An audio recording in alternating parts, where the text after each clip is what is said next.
Learning and mastering how to build, work with, handle, and manage tables and databases can be a very useful and powerful skill and tool for any programmer, developer, and also non-programmers. Can be very useful for anyone.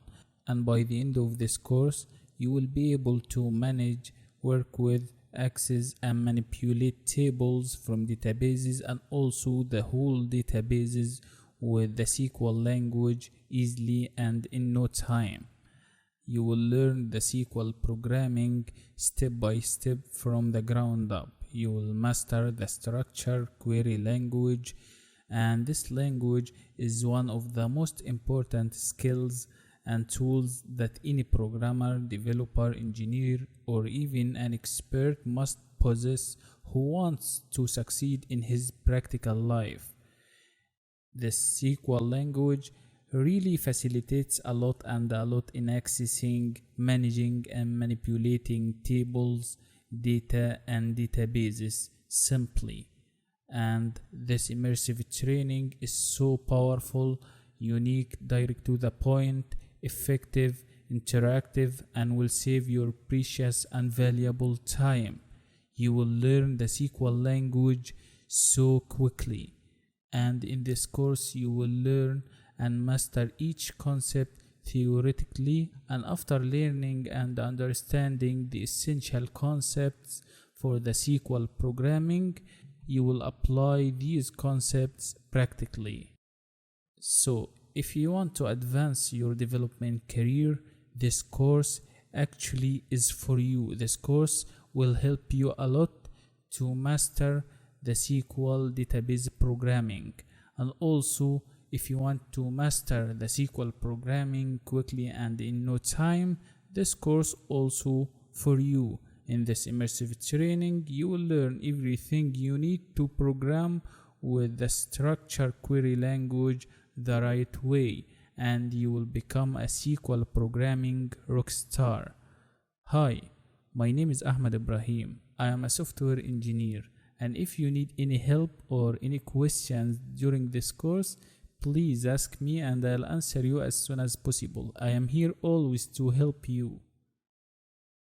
By the end of this course, you will learn the most essential and powerful tools for working with SQL structured query language without any complication and problems, and also you will master the working environment that we are gonna use in this course to program with the SQL language.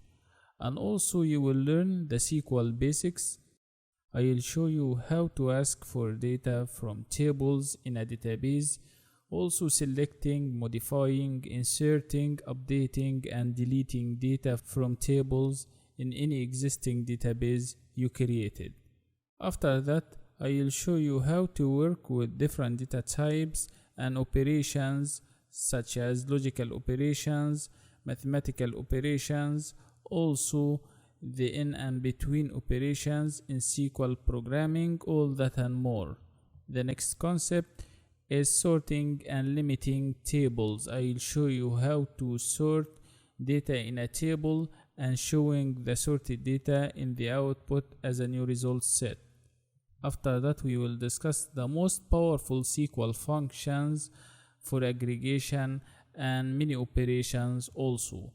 And also you will learn how to build a database from the ground up step by step, and also how to build tables or importing tables if you wish easily, and handling all of them inside the database we will create. Also, I will show you how to set rules for tables in a database using constraints. The next one is managing and joining multiple tables or many tables at the same time. I will show you how to combine data from these tables we will create. We will work with conditions and inserting the true values based on these conditions in a column, in a new result set, or in a new table easily. The next one is handling the result set or the new table headers. We are gonna use a powerful statement for handling these headers the correct way. After all of that, you will take a useful exercise to apply the previous concepts, all the concepts in this immersive training, to clarify each concept and to put all the concepts you learned together in this course. I will show you the exercise step by step and also the solution for this exercise. And also during this course, don't hesitate to ask me questions if you need any help. If you have any questions during this course, please ask me and I'll answer you as soon as possible. You will learn and practice the essential concepts of the SQL programming to become a professional database engineer effectively and quickly without wasting your precious time. So what are you waiting for? Enroll now to go through this immersive and powerful training of the most popular database programming language on the market, SQL. There is no programming requirements or technical requirements to take this course. All what you need to take this course is internet access to download the database manager and the working environment that we are gonna use in this course easily. You need to download the working environment to execute the SQL commands easily and to follow this course without any problems. Who is this course for? This course is for SQL database programming beginners. Also for developers and programmers from any language, like Python developers. This course is for Python developers, for JavaScript developers, for Java developers, for C# developers. This course is so helpful and important for any developer and programmer. Also for non-programmers who want to understand how to work with databases the correct way and easily in no time. And also this course is for all the software engineers. This course is so important for anyone who wants to become a professional database programmer or engineer in the future using the right and correct way. And also SQL is a very important and powerful tool for data engineers and also data scientists. If you are a data analyst, data engineer, data scientist, or a machine learning engineer, this course is for you. This course is so useful for you. Thank you so much for watching. Hi everyone. Let's take a simple introduction about the SQL language. The abbreviation SQL stands for Structured Query Language, and this language is used to access and manipulate databases easily. You can execute queries against a database, you can retrieve data from a database, you can insert, update, delete, create data in a database using the SQL language. In SQL, we store all the data inside tables in databases simply, and I will show you all of that in this course. You can create tables, insert data in tables, and also you can modify all the tables in databases after creating all of them. And SQL also allows dropping or deleting tables. You will learn and understand all of that theoretically and practically in this course. And to work with databases in SQL, you need relational database management system or program like Microsoft Access, SQL Server, MySQL, and many more. Also, if you want to work with the SQL language quickly, you can use free open source and easy database managers like DB Browser for SQLite, SQLite Studio, and also Beekeeper Studio. And in this course, we will use the DB Browser for SQLite to execute the SQL commands simply without any complication. Thank you so much for watching. See you again next lesson. Hello and welcome to this lesson. In this lesson, we will be discussing the installation tool we need in this course. We are gonna discuss our working environment or our database manager we will use to execute the SQL command easily in this course. Our working environment in this course is the DB browser for SQLite. This is the database manager we will use to execute the SQL commands and to write programs using the SQL language easily. The DB browser for SQLite is a high quality visual open source tool to create, design and edit database files and tables compatible with SQLite.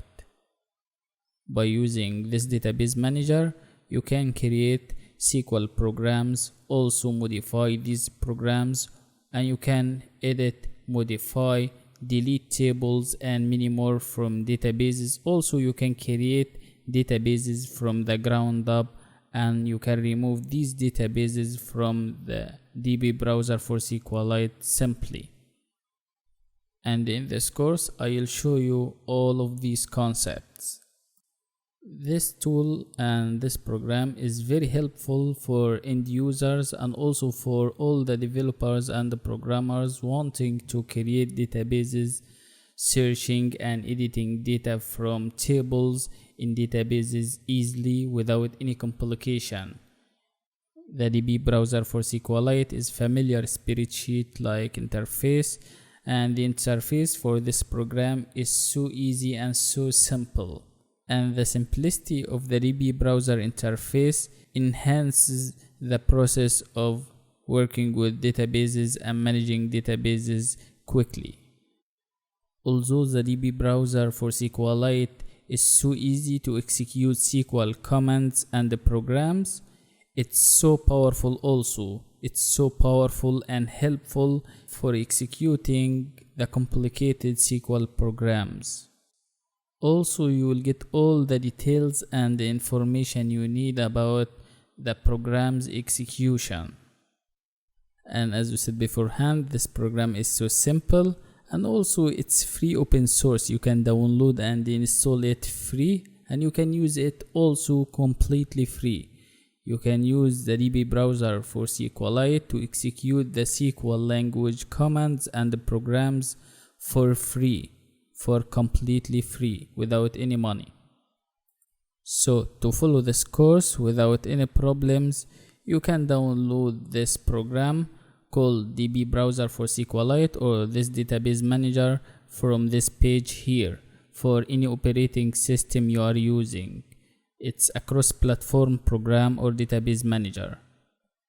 You can go to this official page for downloading the SQLite browser by using this URL sqlitebrowser.org/dl, and you can download it for any operating system you are using for Windows, Mac OS or Linux or any operating system you use. And after downloading the installation file or the install launcher for this program for the DB browser for SQLite, try to install it by default. It's very easy process. And if you face any problem during the installation process for the DB browser for SQLite, please ask me and I'll answer you as soon as possible. And after downloading and installing the DB browser for SQLite, this database manager, you will see this interface here. Try to open the DB browser for SQLite after installing it, and you will see this screen here. And from the file menu, you can create a new database, open database, import database or import tables, export the data or the database, and many more. And you will learn everything about this program in this course. Don't worry. Now let me show you how to open our exercise files in this course by opening the database files. From the open database option here, open it, and you can see these are our working files in this course. We have 3 databases we are gonna use in this course: seller, orders, and customers. You can select any database from them and hit open. Let's select the seller database. Select seller and hit open after that. And once you open this database or any database, you will see in the database structure tab, you will see all the tables inside this database simply. And after opening this database, you can see we have three tables in this database called seller.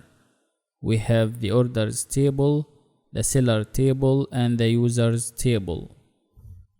And in this course, I will show you how to manage and work with these tables easily without any problems. And you can go to the Execute SQL tab to execute the SQL commands or to type SQL programs here.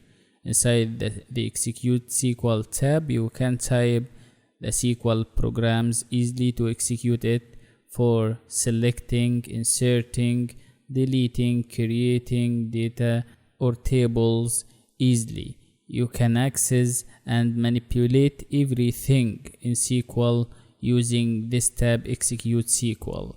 And I will show you also all of that in this course.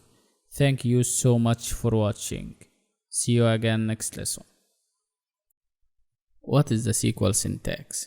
In this lesson, we are going to be talking about the SQL statements, semicolons, and also comments in SQL. Let's get started. A statement in general is a snippet of code to do something, and there are four types of statements in SQL programming. The first one for data manipulation language, like the select statement, insert statement, update statement, and the delete statement. The second type is data definition language, like create, to create tables, alter, and drop for deleting or dropping tables or anything in the SQL programming. The third type of statement is data control language, like grant statement and revoke. The last one, or the fourth type of statements in the SQL, is called transaction control language, like the begin statement, turn statement, commit statement, and the rollback statement. These are the four types of statements in SQL. Now let's talk about the next concept. Our next concept in this lesson is the semicolon in the SQL programming. Why we use semicolon in general in SQL? We use a semicolon in general in SQL to separate each statement in SQL in database systems that allow more than one SQL statement to be executed in the same call to the server. To separate statements or to mark the end of a statement in SQL, we use semicolon at the end of the statement. That's it, simply. And this is a standard way to separate SQL statements in the source code. Our next concept is comments. Comments are used to explain sections, explain any concept inside the source code, and comments are not for the program execution, it's for the human readability only, to make your code more readable. And also you can use it to prevent execution of SQL statements. And there are two types of comments in SQL programming: single line comment and multiple line comment. And you can see the syntax of a single line comment in SQL. Just start the line with the double hash symbol followed by the content of a comment. And if you try to put multiple line comment for many lines, you can start with \**, then put multiple line comment in many lines if you wish, and the end symbol at the end of this comment, asterisk, \** again. As you can see, these are the two types of comments in SQL without any problem. And note that comments will be ignored by the program.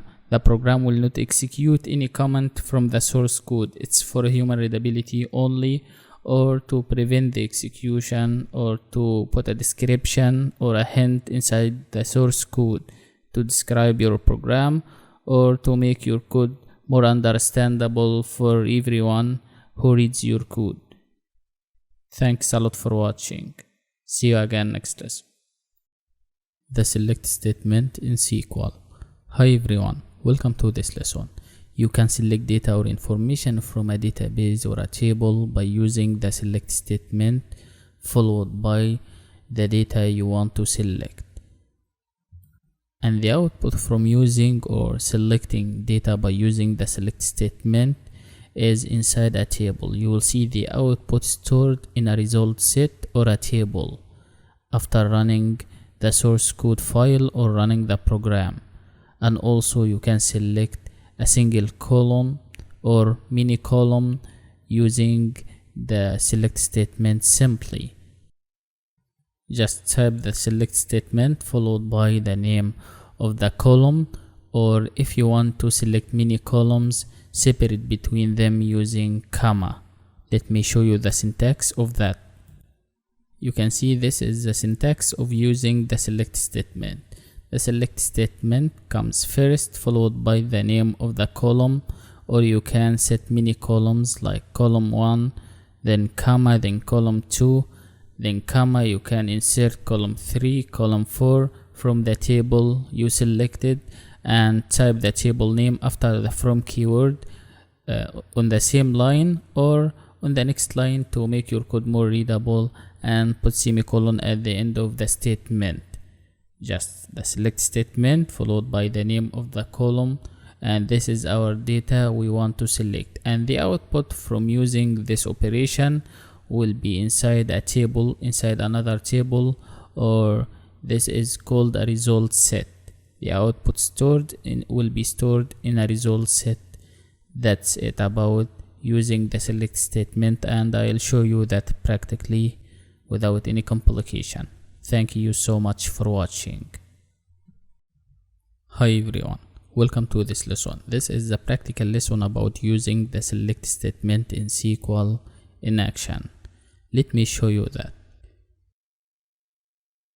We have a table called seller. We want to select information or data from the seller table using the select statement. Let me show you that in action. Simply inside the execute SQL tab inside our editor, you can use the select statement followed by asterisk, the asterisk character or symbol followed by the from keyword and the name of our table to select all the data or all the information from inside the seller table, and put semicolon at the end of the statement to separate the statement and to make your code readable. Also, this is the clean code. The select statement to select all the data or all the information from a table by using the asterisk symbol like this, and if you hit run or hit F5, this is the shortcut F5. By clicking F5 from the keyboard, you will see the output on the screen. Let's hit F5 to show the output, or you can use the run button from the top side. By running this program or this statement from the run button, as you can see, you will get all the table or the data from the seller table, and you can see the output in a result set inside a table. As you can see, number column, the name column, the code column, and the last one, the country column. All the columns from inside the seller table we selected, so you can use the asterisk symbol to select all the data from a database or a table from a database you created. And also you can see the details for the execution after this table, and also on the right side you can see logs. Select asterisk from seller result 14 rows returned in 58 milliseconds. And you can select only a single column or multiple or many columns from this table called seller by using the column name after the select statement followed by the from keyword followed by the name of the table, exactly as we said beforehand in the theoretical lesson. Now let me show you that in action. Let's select a column from inside this table called seller. As you can see, by using select name from seller, we want to select the name column from inside the seller table.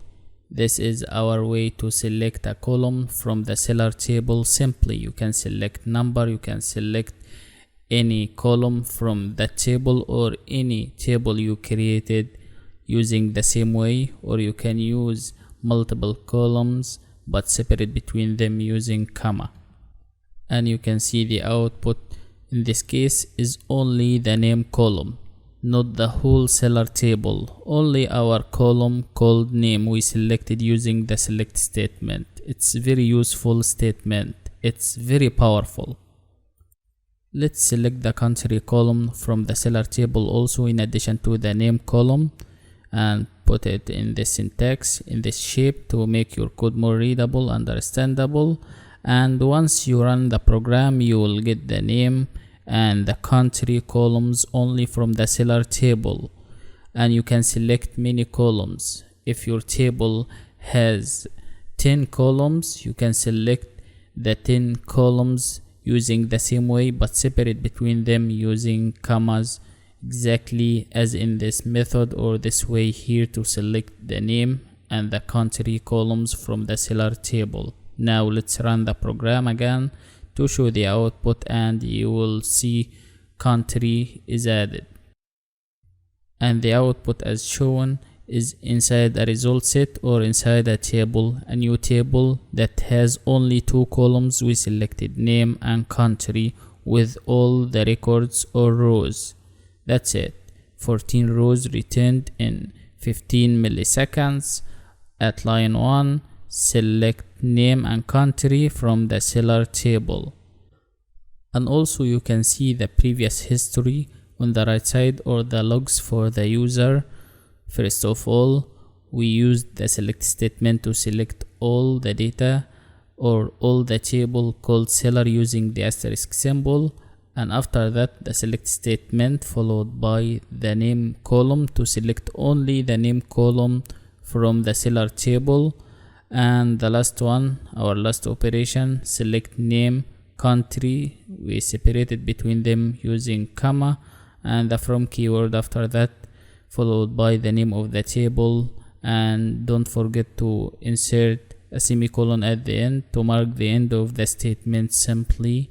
Try to do this by yourself to select all the data from a table you created, and also select specific columns from the table you created using these statements simply.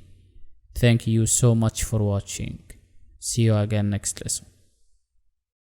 Select distinct statement.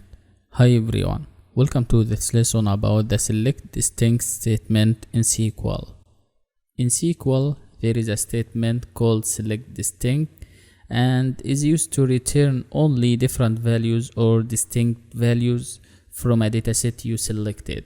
And the syntax for this statement, as you can see, at the beginning the select distinct statement followed by the columns. You can insert a single column name or many columns but separate between them using comma, like column 1, column 2, comma between them. You can insert column 3 and many more if you wish. And don't forget the from keyword or the from statement to select these columns or these data from a table you created or any existing table simply. The from keyword followed by the table name and semicolon to separate this statement or to mark the end of this statement simply. That's it. So easy. Let me show you that in action in the next lesson. Hi everyone, welcome to this lesson about using the select distinct statement to select different values from a table or from the dataset you created. Let's see this in action. Let's use the select distinct statement instead of using the select statement only. In this example here, we inserted the select distinct statement instead of using the select statement only. And you can see select distinct followed by the asterisk symbol to select all the data or all the information from the seller table.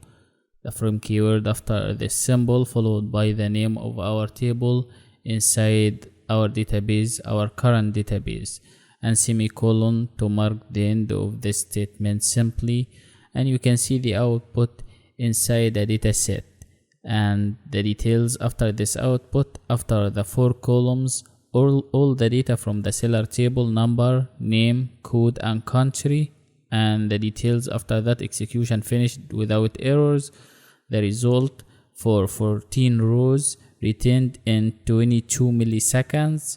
At line 1, select distinct and our statement here, followed by the asterisk symbol, followed by the from keyword and the name of our table seller, and the logs for this operation here on the right side.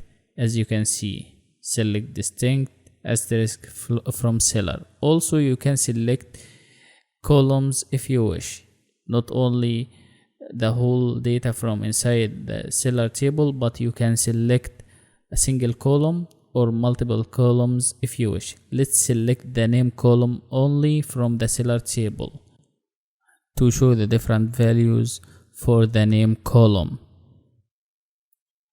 Replace the asterisk symbol with the name column, as you can see, and hit run, and you will see the different values or the distinct values from the seller table from only the name column. That's it, simply. Let's change name to country to select the distinct values from the country column. Just let's replace name with country and run this file again, and you will see the different values for country. As you can see, simply 10 rows in this case returned in 19 milliseconds. These are the different values in the country column from the seller table. Also, you can select and show the count of distinct values in country using the count method, and inside the braces or the round braces of the count method, insert distinct country, and you can run the file again to show the output, but try to put the code in this formula here: the select statement followed by count, then distinct country to select the different values inside the country from inside the country column from the seller table, the from keyword on the next line to make the code more readable, as you can see, and semicolon to mark the end of the statement. Let's run the file again to show the output. You will see only the count of different values from this column called country. You can see here by running this program, you will see this output: the counting or the count for distinct values in the country column is equal to 10, and the output in a result set exactly as you can see. And you can select the distinct values from the name column or any column you created using the count method exactly as you can see. Call the count method only after the select statement, and inside the round braces of this method insert a parameter, and this parameter is the distinct statement followed by the name of the column to select the distinct values or the different values for it. So easy and so simple, as you can see. Try to do this by yourself to select the distinct values for any table you created and select the columns using the same previous methods. And if you need any help, please ask me and I'll answer you as soon as possible. Thank you so much for watching. See you again next lesson. Hi everyone, welcome to this lesson about the where statement in SQL. The where statement simply is used to set a condition to filter and extract records or rows. What is the meaning of that? As we said beforehand, you can use the select statement to select columns or extract information or data from a table. And the where statement is used with the select statement to set a condition. And when this condition is true, the program will execute anything that matches this condition. And the where statement in this case is used to extract only those records that fulfill this specific condition after the where statement. And I'll show you that practically, but first let's see the syntax in this theoretical lesson. You can see the syntax of the where statement here. You can see the select statement comes first, followed by the column or many columns if you wish from the table, the from keyword. After it you can see the table name and the where statement to set a condition after that. And in this case the program will display all the records or rows that fulfill this specific condition after the where statement here, and semicolon to mark the end of the statement. And finally note that you can use the where statement only with the select statement. Let's go ahead to see all of that in action in the next lesson. Hi everyone, welcome to the practical lesson about using the where statement in SQL to set a condition after selecting columns. Let's see this in action. In this case, we are gonna select all the information or all the data from the seller table, like this example here, by using the asterisk symbol. Select asterisk followed by the from keyword followed by the name of the table, seller in our case, and the where statement on the next line as you can see. And after the where statement you can see this condition. This condition is country is equal to Germany, and semicolon to mark the end of this statement. Simply, as you can see, this is to make your code organized. In this case, it will display only the records that match this condition or that fulfill this condition, where country is equal to Germany. Let's run this program by clicking the run button or by hitting F5 to show the output, and the output will be in a result set or inside another table, a new table. After running this program you can see all the records that have Germany inside the country column because of using the where statement to set this condition country is equal to Germany. We selected the whole table first using the asterisk character or symbol from the seller table, and after that the where statement to set this condition, and the program will display all the records or rows that match this condition or that fulfill this condition to make this condition true, and the output as shown inside the result set or inside a new table. And we have only 3 records that have Germany in the country field or in the country column. Let's take another example. Let's change Germany to UK to show the output after this changing. Once you change Germany to UK and running the file again, you will see the output is changed and we got a new result set. As you can see, we have 2 records that have UK inside the country field, as you can see, for number 1 and number 11 simply. And if you want to use columns after the select statement, the column's name, you can do that, but separate between them using comma, and try to put the from keyword for seller on the next line and the where statement on the next line after the from seller statement to make your code organized and readable. Now let's change this condition for the where statement to take another example to make everything clear to understand. Our new condition in this case for the number column, number is equal to for example 5, and once you run the program by hitting F5 or from the run button, you will get all the records or rows also that match this condition or that fulfill this condition. Number is equal to 5, and only a single record inside the result set, as you can see, that matches this condition for the where statement.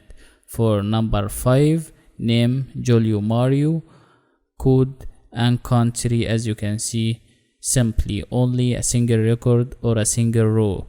Let's change this condition also for the number column. You can use greater than or smaller than to display the records, and in this example here, let's change equal to greater than. Number is greater than 5, and you can see the output for all the values. You can see all the records that number is greater than 5 that match this condition, as you can see. So it starts from number 6, as you can see, not 5, because number in this case, this condition is greater than 5. And you can also use smaller than instead of using the greater than symbol or the greater than operator in this case. Replace greater than with the smaller than and run the file again, and you can see all the records that are smaller than 5 simply based on the condition for the where statement in this program. Simply number is smaller than 5, so the output for all the numbers that are smaller than 5, 1, 2, 3, 4, and the program stops at 4 simply, as you can see, and the output in a result set or a new table, as you know. Thank you so much for watching. See you again next lesson. Counting rows or records in a table in SQL. Hi everyone, welcome to this lesson. There is a function in SQL is called count, and this function is used to return the number of rows or records that matches a specific condition.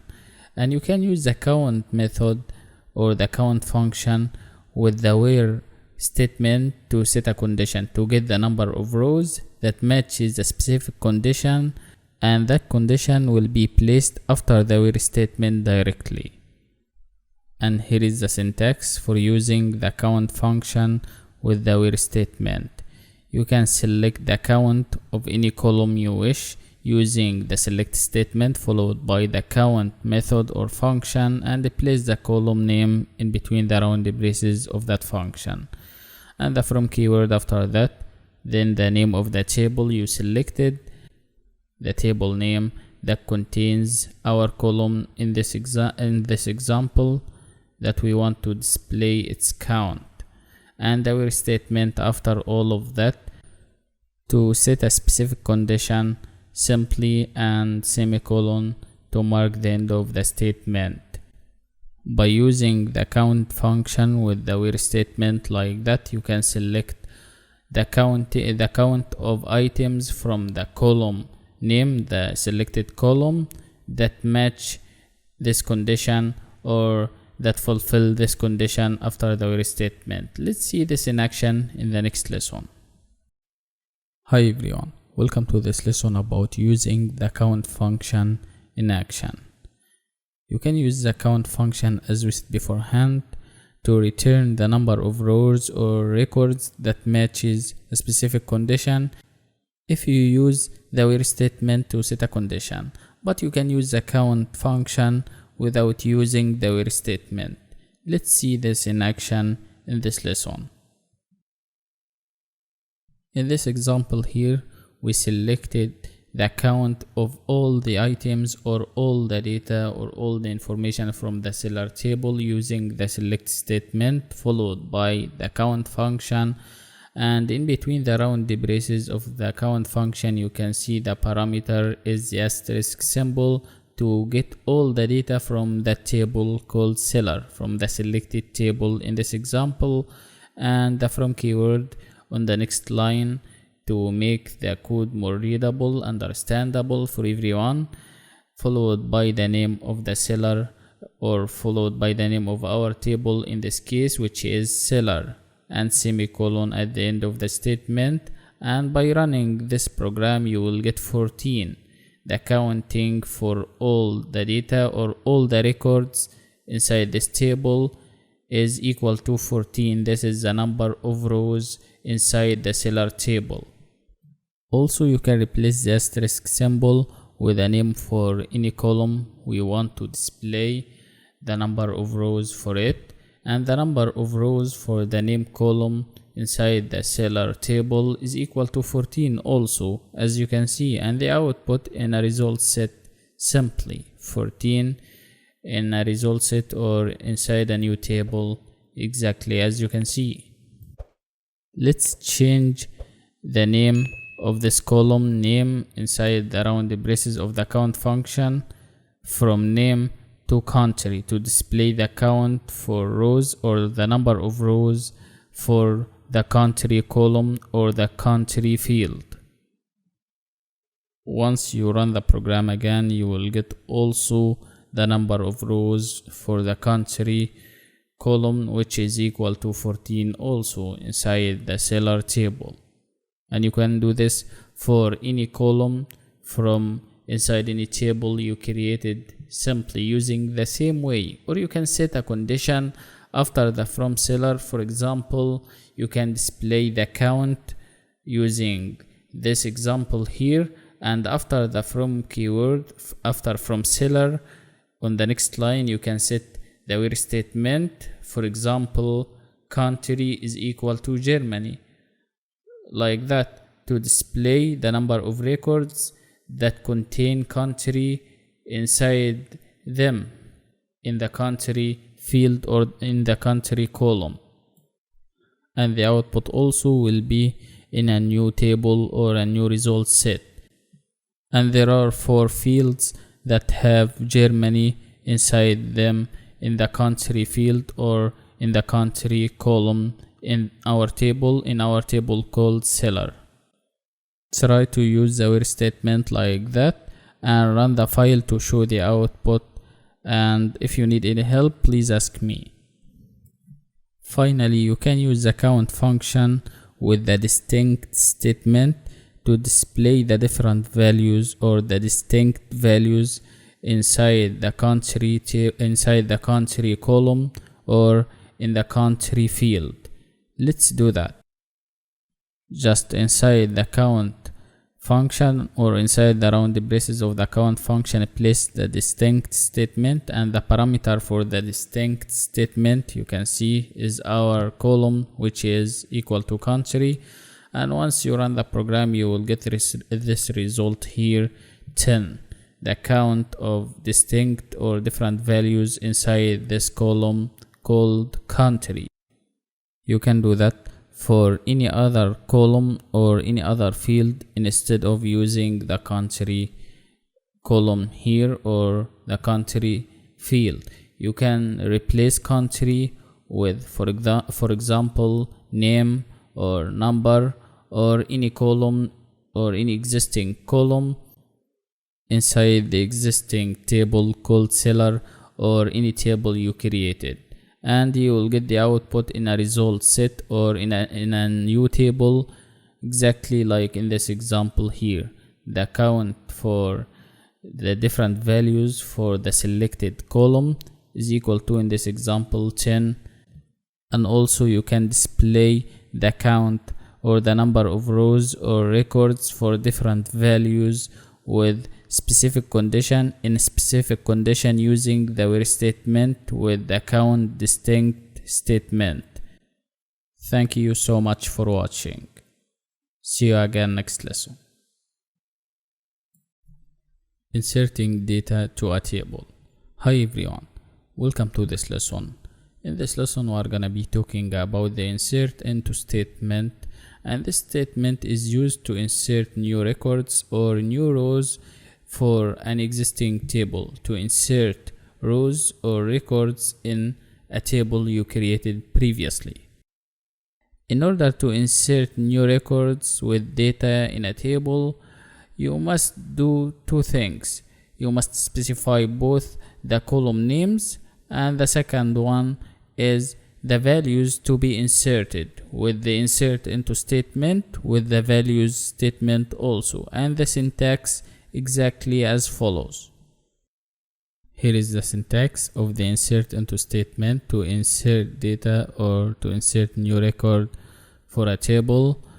you must specify the column names, as you can see, using the insert into statement, and after that you must use the values keyword, and in between the round braces of the values keyword or the values function you can insert the value for each column. As you can see, this is called a row or a new record. If you want to insert a new record, insert value for each column inside the table you selected, simply using the same way as you can see. Let's see all of that in action in the next lesson. Hi everyone, welcome to the practical lesson about using the insert into statement with the values statement or function to insert new record to an existing table. We are gonna insert a new record in the seller table we created previously. Let's do that. Let's use the insert into statement with the values function.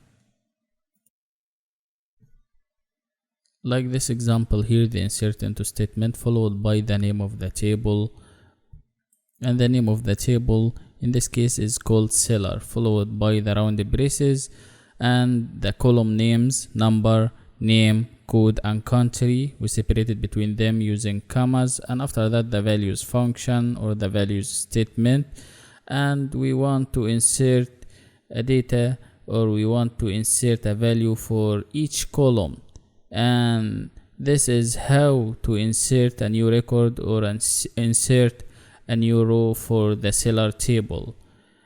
As you can see, the value for number, the new value for number is 15. The new value for this record for the name column or the name field is equal to Fred, and our code here 73912, and the value for country for our new record is equal to Peru, as you can see. And in this example we inserted a value for the number column, and if you didn't insert a value for the number column, you will see there is an auto increment field and will be generated automatically, and you will see 15 will be inserted automatically. But in this case we insert 15 for the number column for our new record. Now if you try to run the file or hitting F5 to execute this program, you will see a new record is inserted at the end of the seller table simply. Let's run the program or the file to show the output by using the run button or by using the shortcut F5 from the keyboard. After running the program, you can go to the Browse Data tab from the DB browser for SQLite and select the table called Seller, and you will see a new record is inserted. 15 for number, Fred for name, and 73912 for code, and the last one Peru for country. That's it, simply as you can see.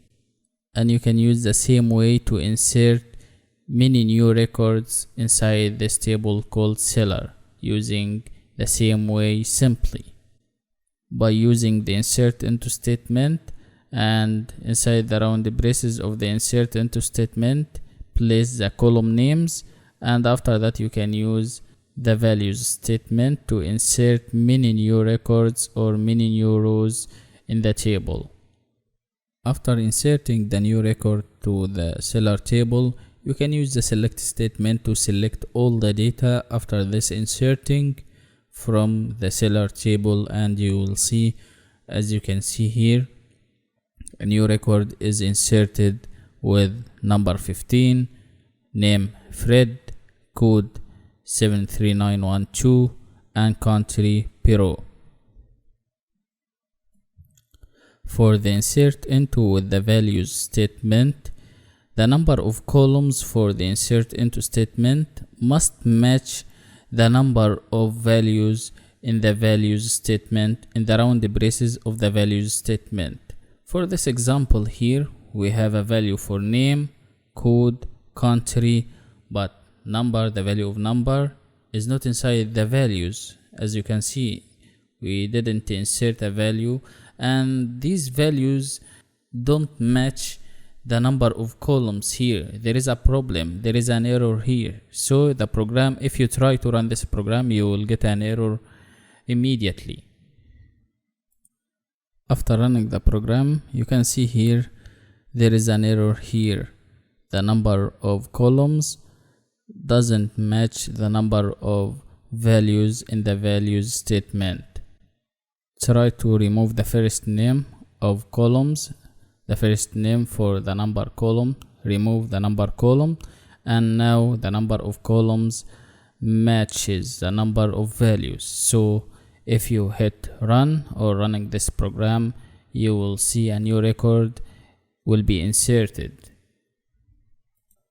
Once you hit the run button again, you will see execution finished without errors, and if you go to the browse data tab, you will see a new row is inserted.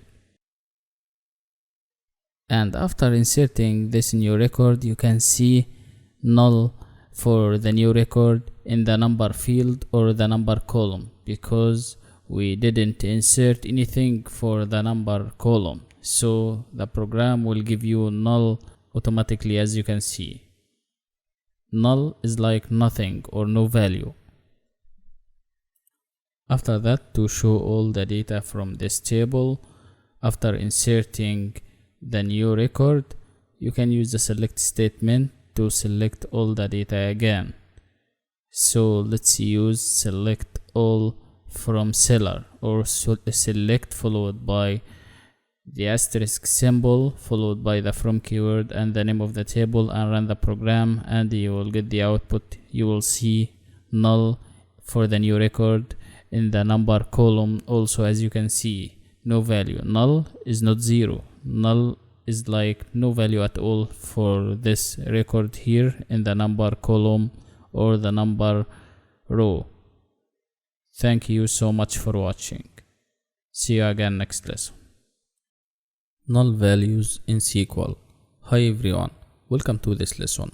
What is the meaning of null? What is the meaning of null value? The meaning of null value is no value at all for that field. You can create a field in SQL inside a table without any value.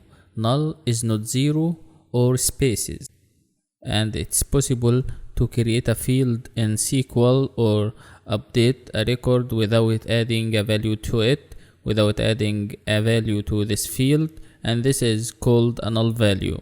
Also, there is an operator called is null and also is not null, and simply you can use these operators to test for null values in SQL instead of using comparison operators. You cannot use comparison operators to test null values simply.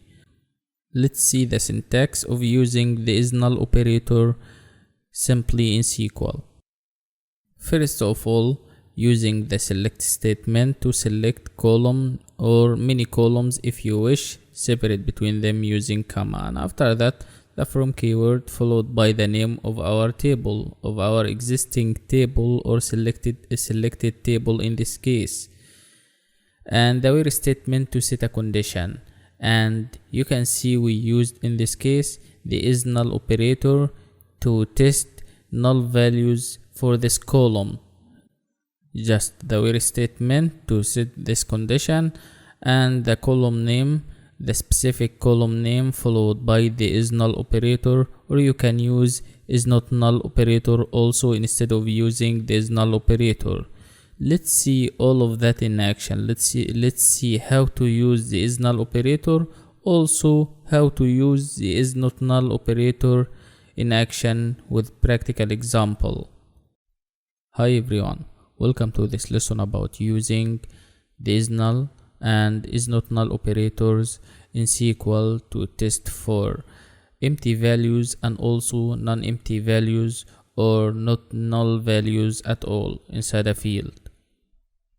Let's take our first example to test for empty values inside a field.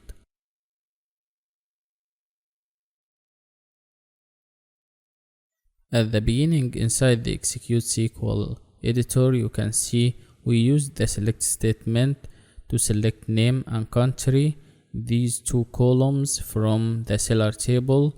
So we separate between them using comma, and after that the from keyword followed by the existing table inside our database, and this table is called seller, and after that the where statement to set the condition, and this condition in this case contains the is null operator. The is null operator to test for null values inside the name column inside the seller table. So we want to print out, or we want to show only null values or no values fields inside the name column, and you can test more than one column if you wish. And in this case the program will give you the null values only or the empty values only from the selected column.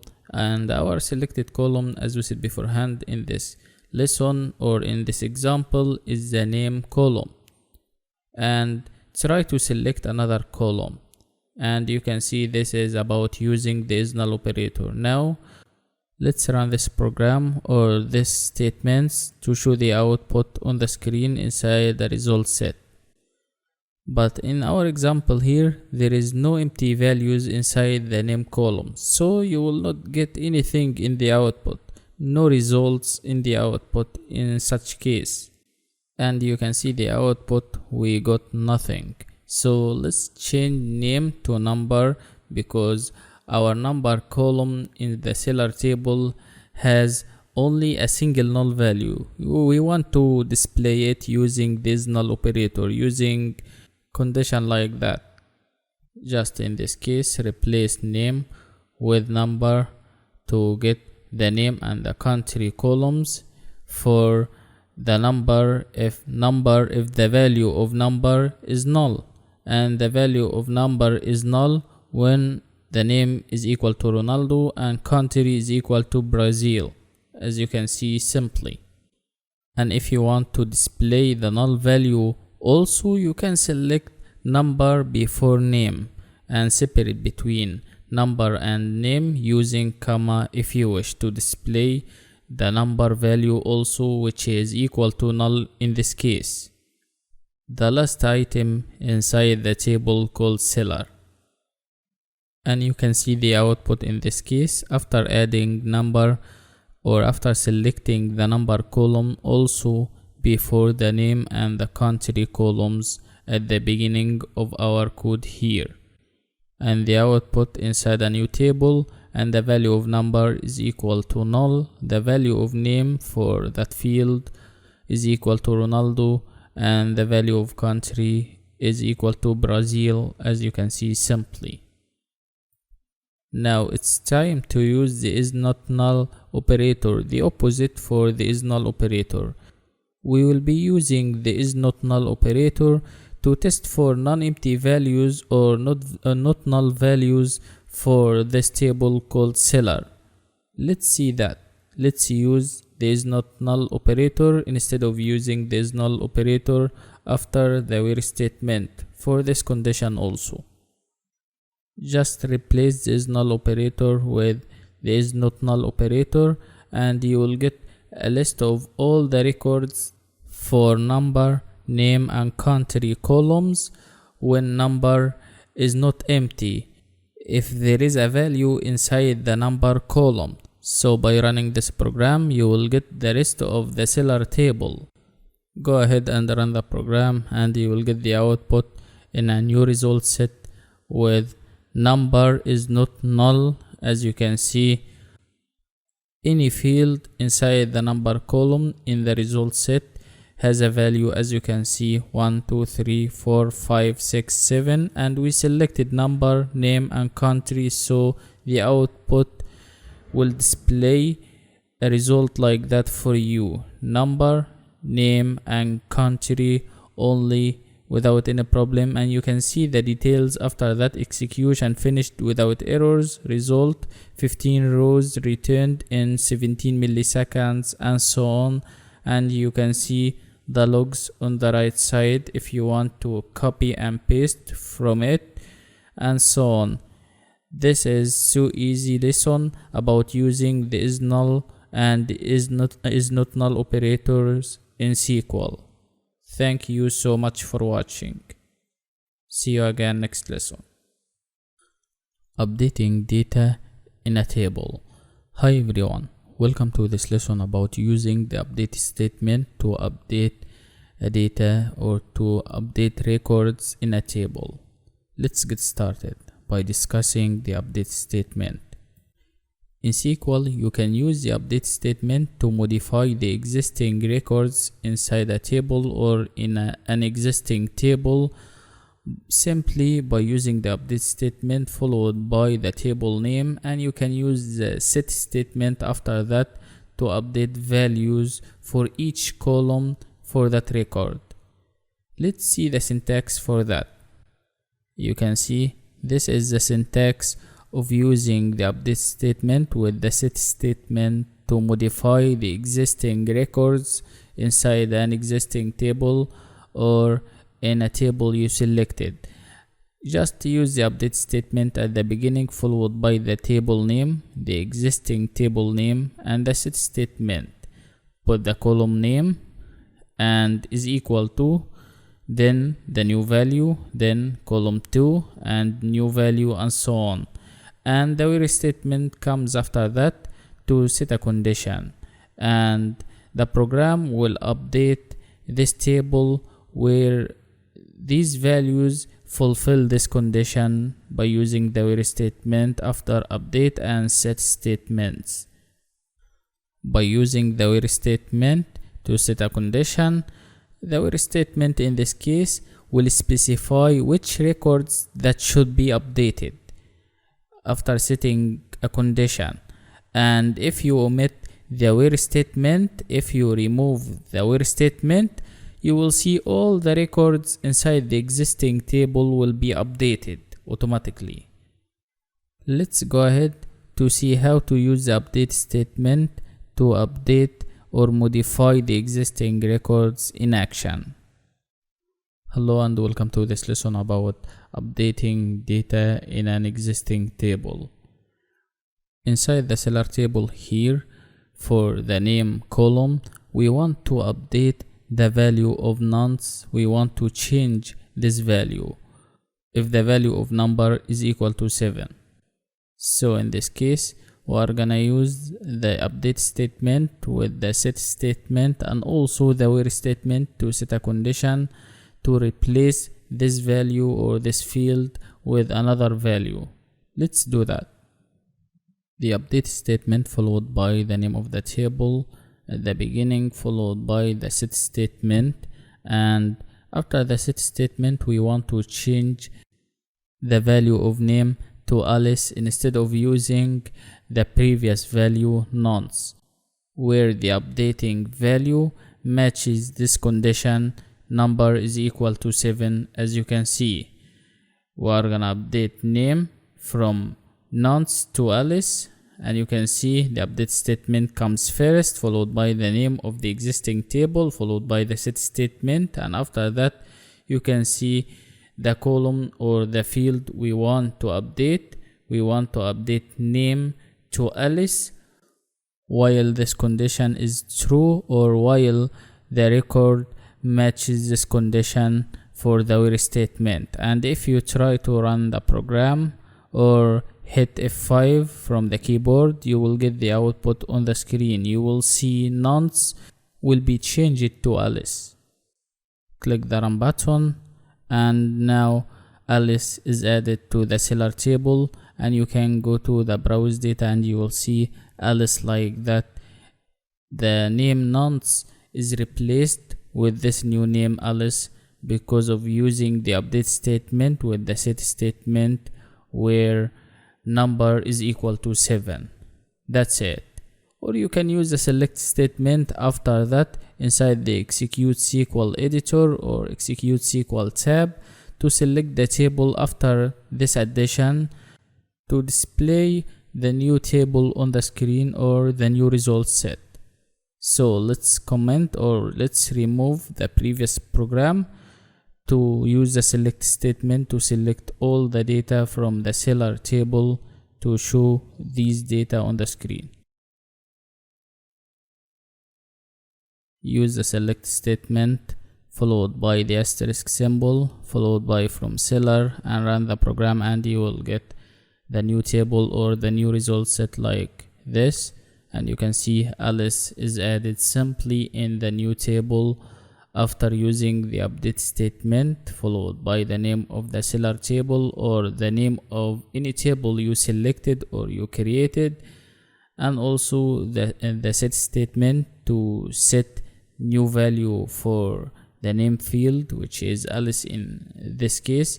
You can insert many values, you can update many values, you can update also country after name is equal to Alice. For example, country from France to Germany if you wish, but separate between records using comma. After Alice put comma, then country is equal to, for example, Germany. Try to do this by yourself, and the where statement to set that condition using the where statement that fulfill these records from the seller table or the table you selected. That's it. So simple and so easy, as you can see. Now let's use another record here. Let's do that. Let's change the value of code also after name is equal to Alice. Let's replace the value of code for that field in the same record or the same row. Let's go to our previous program, and after name is equal to Alice, add code is equal to, for example, 111222 inside single quotes as a value for code. And also for that record you can change, as we said beforehand, the value of country. Just you can place comma after code is equal to 111222 and country is equal to any country you wish. Try to put the new value for country inside single quotes as a value for this country. And the where statement, don't forget to place the where statement number is equal to 7 or any condition you wish. Here in our program, if we try to run this program, you will see the value of name is changed and also the value of code is updated to this new value simply. Let's do that by hitting F5 or clicking the run button to see the result in the browse data, or after that you can use the select statement again to select all the seller table to show the updated values inside the new table or inside the new result set simply without any complication.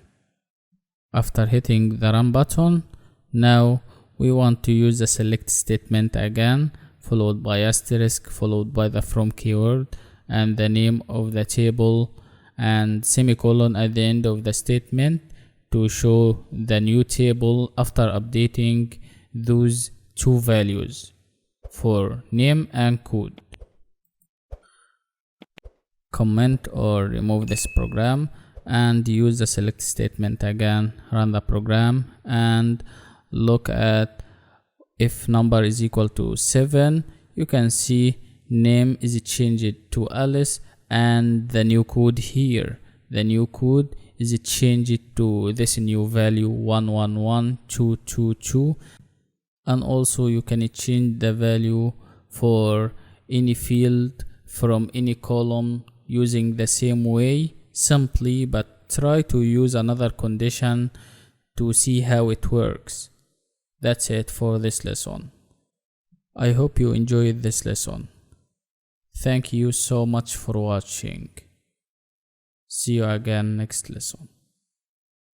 Hi everyone, welcome to this lesson about using the delete statement in SQL. You can use the delete statement simply to delete existing records in a table you created previously or in an existing table. And also you can use the where statement to set a condition with the delete statement to specify which records should be deleted. But if you try to remove the where statement or the where condition, you will see all the records in the table will be deleted by using the delete statement. And here is the syntax, a simple syntax for using the delete statement in SQL. You can see the delete statement comes first, followed by the from keyword, followed by the table name, the delete from statement, followed by the table name, and the where statement. After that, you can insert the where statement with the condition on another line to make your code more readable, understandable, and semicolon at the end of the statement. Or you can place all that on the same line, but this is hard to read, and to clarify that code and make it easy to read, easy to follow, and easy for maintenance. Also, after that, try to type delete from with the table name on a line and the where statement with the condition on another line, and I'll show you that practically in the next lesson. Thank you so much for watching. Hi everyone, welcome to this lesson about using the delete statement in SQL to delete or to remove existing records in a table or in an existing table you created previously. Let's get started. The delete statement at the beginning to delete from the seller table, our selected table in this case, followed by the where statement to set a condition, and the condition in this case name is equal to Ronaldo. But before setting the value of name, let's go to the browse data tab to see this value inside the table. You can see our condition here, Ronaldo, for the value of number is equal to null, and also code 91824, and the country is equal to Brazil in this case. Let's go to again to the execute SQL tab or the execute SQL editor to complete our condition. The condition name is equal to Ronaldo, as you can see, and don't forget to place semicolon at the end of the statement to clarify the code or to make the code readable, understandable, and to separate this statement without any problems. And after running the program by using the run button or by using the F5 shortcut, you will see the field or the record that contains Ronaldo inside it, or the rows that contains Ronaldo inside it, is removed from the table called seller. In other words, the last row from the seller table is removed using this condition with the delete from statement. Now let's go to the browse data tab to see the seller table after removing the last record or the last row. Look at here, look at this table called seller. The last row or the last record from this table is removed by using the delete from statement with the condition we set using the where statement. As you can see, simply you can remove any record using the same way, using the delete from keyword or statement with the where statement to set a condition simply without any complication. Also, to show this table after this removing on the screen, you can use the select statement like that to select all the items from the seller table, and you can see the output inside a new result set or inside a new table. And also you can notice that the output without the last row that contains Ronaldo inside it. Simply, as you can see, try to remove any record using the same way. Also, you can see the result details or the execution details after the result table. Execution finished without errors. Result 15 rows retained in 19 milliseconds. At line 1, delete from seller where name is equal to Ronaldo, and so on.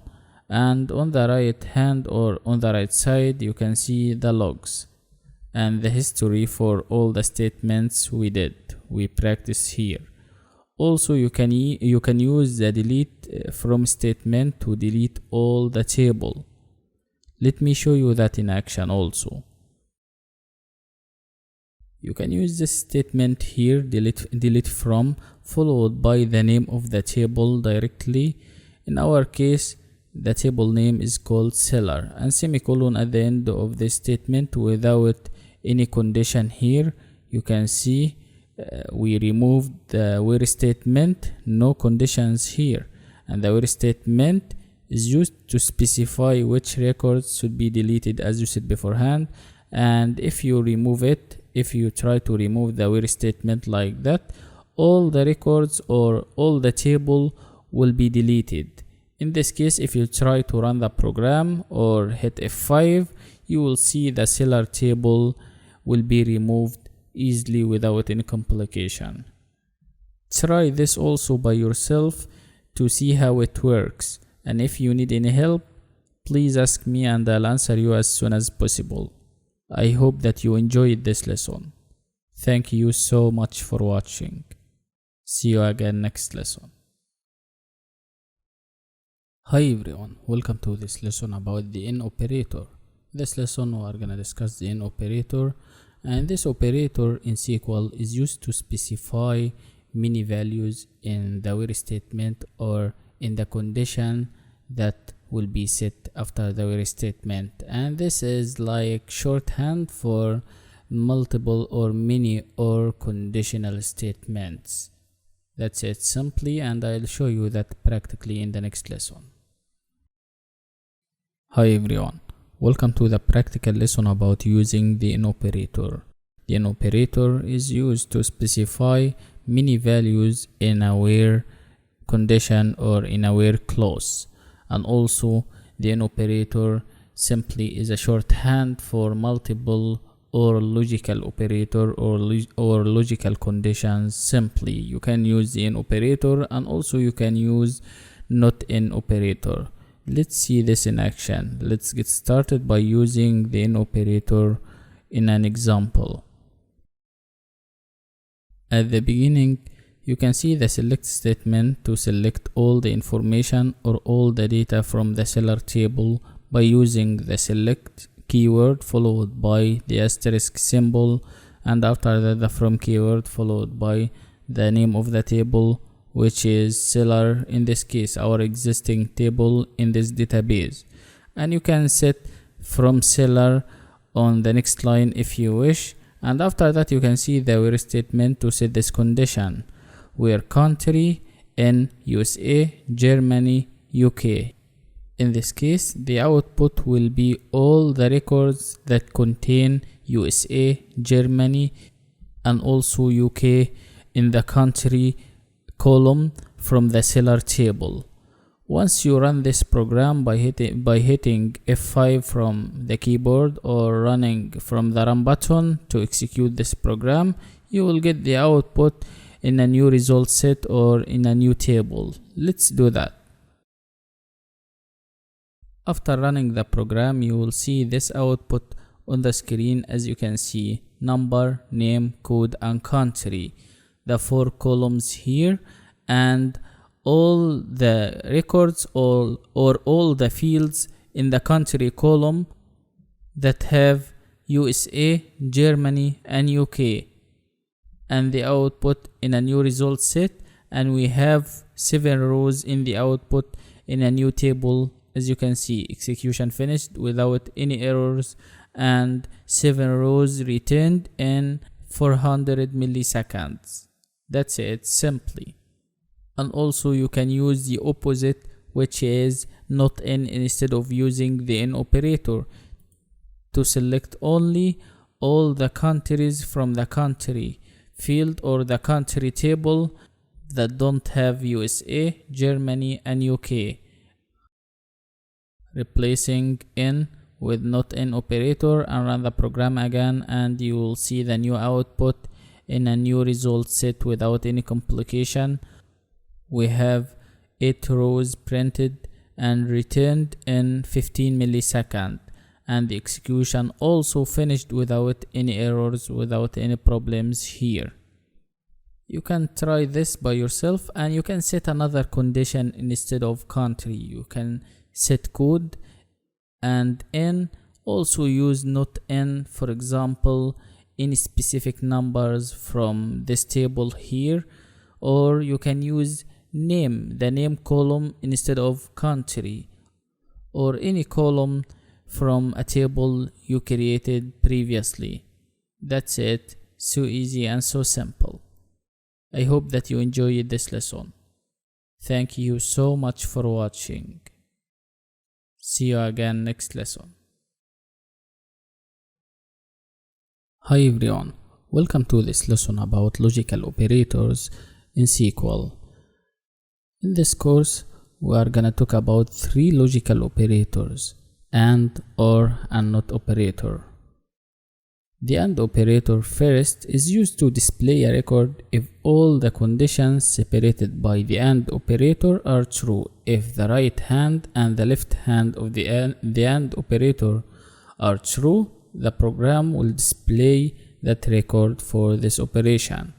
And you can use the AND operator as a condition, or to set a condition after the where statement, in the condition of the where statement. And also the next one is called the OR operator, and this is used also in conditions after the where statement, and this operator is used to display a record if any of the conditions separated by the OR operator is true. If the right hand or the left hand, if the right term or the left term of the OR operator is true, the program will display the result, or will display or will select that record simply without any problem. The next one is called NOT operator, and this NOT operator is used to display a record if the condition is not true. That's it simply. And I'll show you the 3 types of logical operators practically and in action. Thank you so much for watching. You can use the logical operators AND, OR, and NOT operators in the condition of the where statement after selecting data. Let's see this in action. At the beginning, an example of using the AND operator. The select statement at the beginning, followed by the asterisk symbol and the from keyword to select from the seller table or any table you created inside this database. Our current table is called seller, as you can see, and the where statement after that to set this condition that contains the AND operator.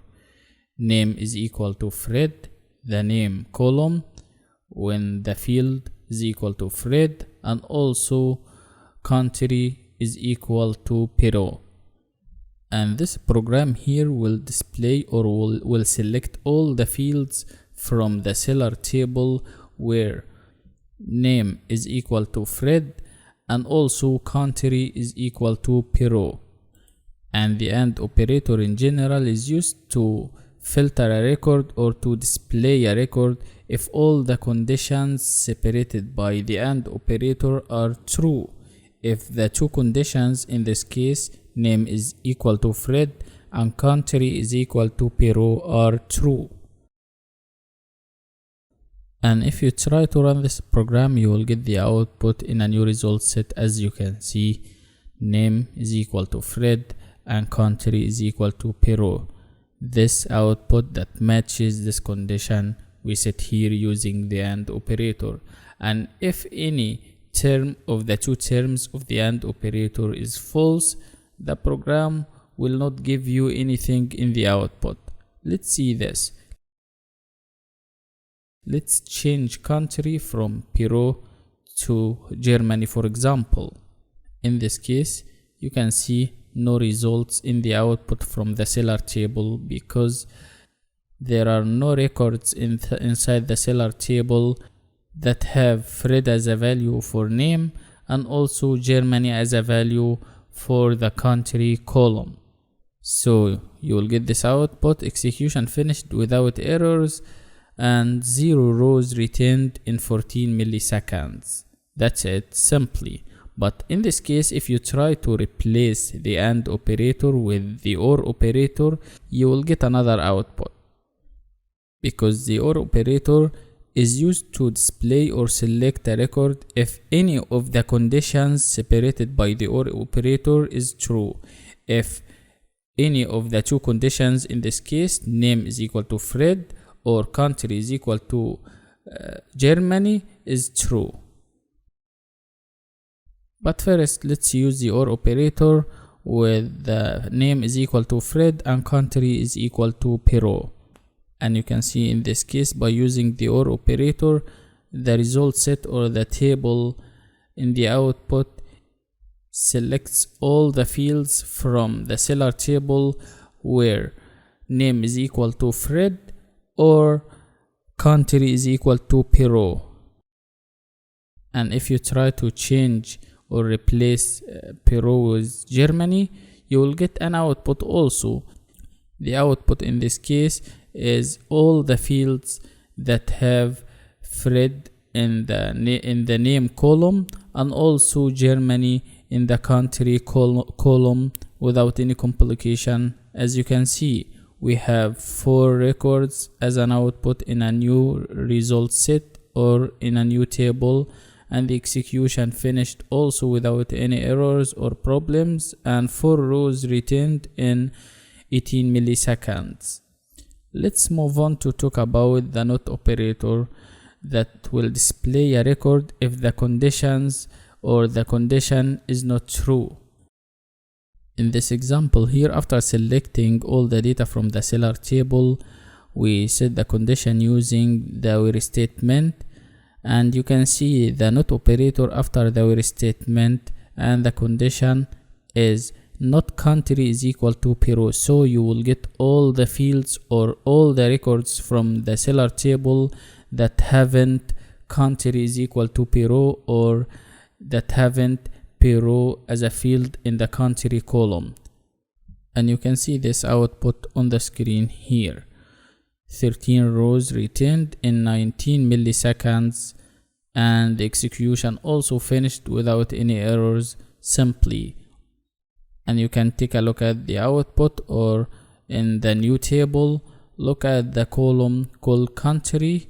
The country column hasn't any record called Peru inside it using the condition where not country is equal to Peru. You can change this condition to country is equal to, for example, Germany, or you can change it and select names by using the name column instead of using the country column, and so on. Let's change country to Brazil to show the output, and you can see the output on the screen. This is the new output. All the records or all the fields in the country column in the output haven't the selected item or the selected value. Let's try another one. You can change Brazil to Canada, for example, and in this case the program will give you the whole seller table because there is no field inside the country table or the country that has this value or this country inside it. So in this case we got the whole seller table without any problems. You can see 15 rows returned in 19 milliseconds without any complication. Finally, let's take an example to combine the logical operators, for example and the OR operators on the same example, like this example here. Look at this condition. After selecting the whole data from the seller table, we set this condition country is equal to UK, and the output from the OR operator, name is equal to Jackwell, or code is equal to this code, as you can see. And you can see the OR operator in this case is surrounded by round braces, and any result from the OR operator will be added as the right term of the AND operator to give you an output. And the output in this example simply is a single row or a single record from the seller table that has UK in the country column and Jackwell in the name column, as you can see, without any problems. The output from the OR operator is Jackwell for name, and also the output from the AND operator in this case, country is equal to UK and name is equal to Jackwell. This record or this row in a new result set in the output without any problems, and the execution also finished without getting an error or anything like that. Only one row, a single row returned in 31 milliseconds. Another example, you can use the opposite of the AND operator, which is AND NOT operator. And we have an example here. We combined the NOT operator with the AND NOT operator. And in this example will select all the fields from the seller table where country is not equal to France and also is not equal to Germany without any problems. And by running this program, you will get the output on the screen in a new result set, and you can see on the country column in the result set we got the output without getting France for country and Germany also for country. As you can see, you can take a look at the country column, and you can do this for any column with another condition. Instead of country is equal to France or country is equal to Germany, you can change country to name and set any name you wish, and also and not another name. Or you can change the country from France to Venezuela or Portugal or any country in the country column here. And also you can do the same thing for Germany. You can change Germany to Spain, to UK, to USA, and this is so easy, as you can see. I hope that you enjoyed this lesson. Thank you so much for watching. See you again next lesson. Welcome to another lesson for using operators in SQL programming. In this lesson we are gonna be discussing the arithmetic operators quickly. The arithmetic operators like addition, subtraction, multiplication, division, and modulo operator. Let's go ahead to see all of that in action. We are gonna use the select statement to execute mathematical operations or arithmetic operations in SQL. At the beginning, the addition operation using the select statement and the plus sign to add 10 to 4, and the output for this operation is equal to 14. Once you hit run, you will see the output on the screen without any complication. That's it, the select statement to execute the arithmetic operation or calculate this operation on the screen. You can try to add any numbers using the plus sign. Also, you can use the minus sign to subtract numbers, like this example here. 10 minus 4 is equal to 6, and the output in a new result set or in a new table, as you can see, and the execution finished without errors. Also, result is one row only, returned in 17 milliseconds. That's it about this arithmetic operator, also the minus sign or the subtraction operator. Let's move on to talk about also the multiplication operator using the asterisk symbol. Using the same example, also try to use the asterisk symbol like that. The asterisk symbol is used to multiply 10 by 4 and the output in a new result set or in a new table, and the output only a single record or a single row, which is equal to 40 due to multiplication. This multiplication operation, 10 multiplied by 4, you can try to multiply 2 numbers, 3 numbers, for numbers and so on, using the same way, using the asterisk symbol, and the output will be in a new table like this example here. The output only a single record or a single row which contains the result as a value. Now let's move to talk about the division operation using the slash operator. Let's see that. Also, easily you can use the slash operator to divide two numbers, like this example here. 10 divided by 4 is equal to 2 in a new result set, and the output, look at the output, is an integer number, not floating point number. The output in a new result set is only an integer number, and the decimal point is neglected, and the output without any decimal point here. So if you try to divide two numbers using the same way, you will see the output is an integer number without any complication, and this execution finished without errors. Also, a single row in a new table returned in 13 milliseconds, as you can see simply. The slash operator is the division operator in SQL and is used to divide numbers, as you can see, as in this example, simply, and semicolon to mark the end of this statement or to separate this statement simply and easily. Now let's talk about the last one, the modulo or the reminder operator using the percentage sign. Just replace slash with the percentage sign or modulo operator, and you can see the reminder from the division operation in this case, or the reminder from dividing 10 by 4 is equal to 2. That's it, simply about using the modulo or the reminder operator in SQL programming. These are the arithmetic operators in SQL.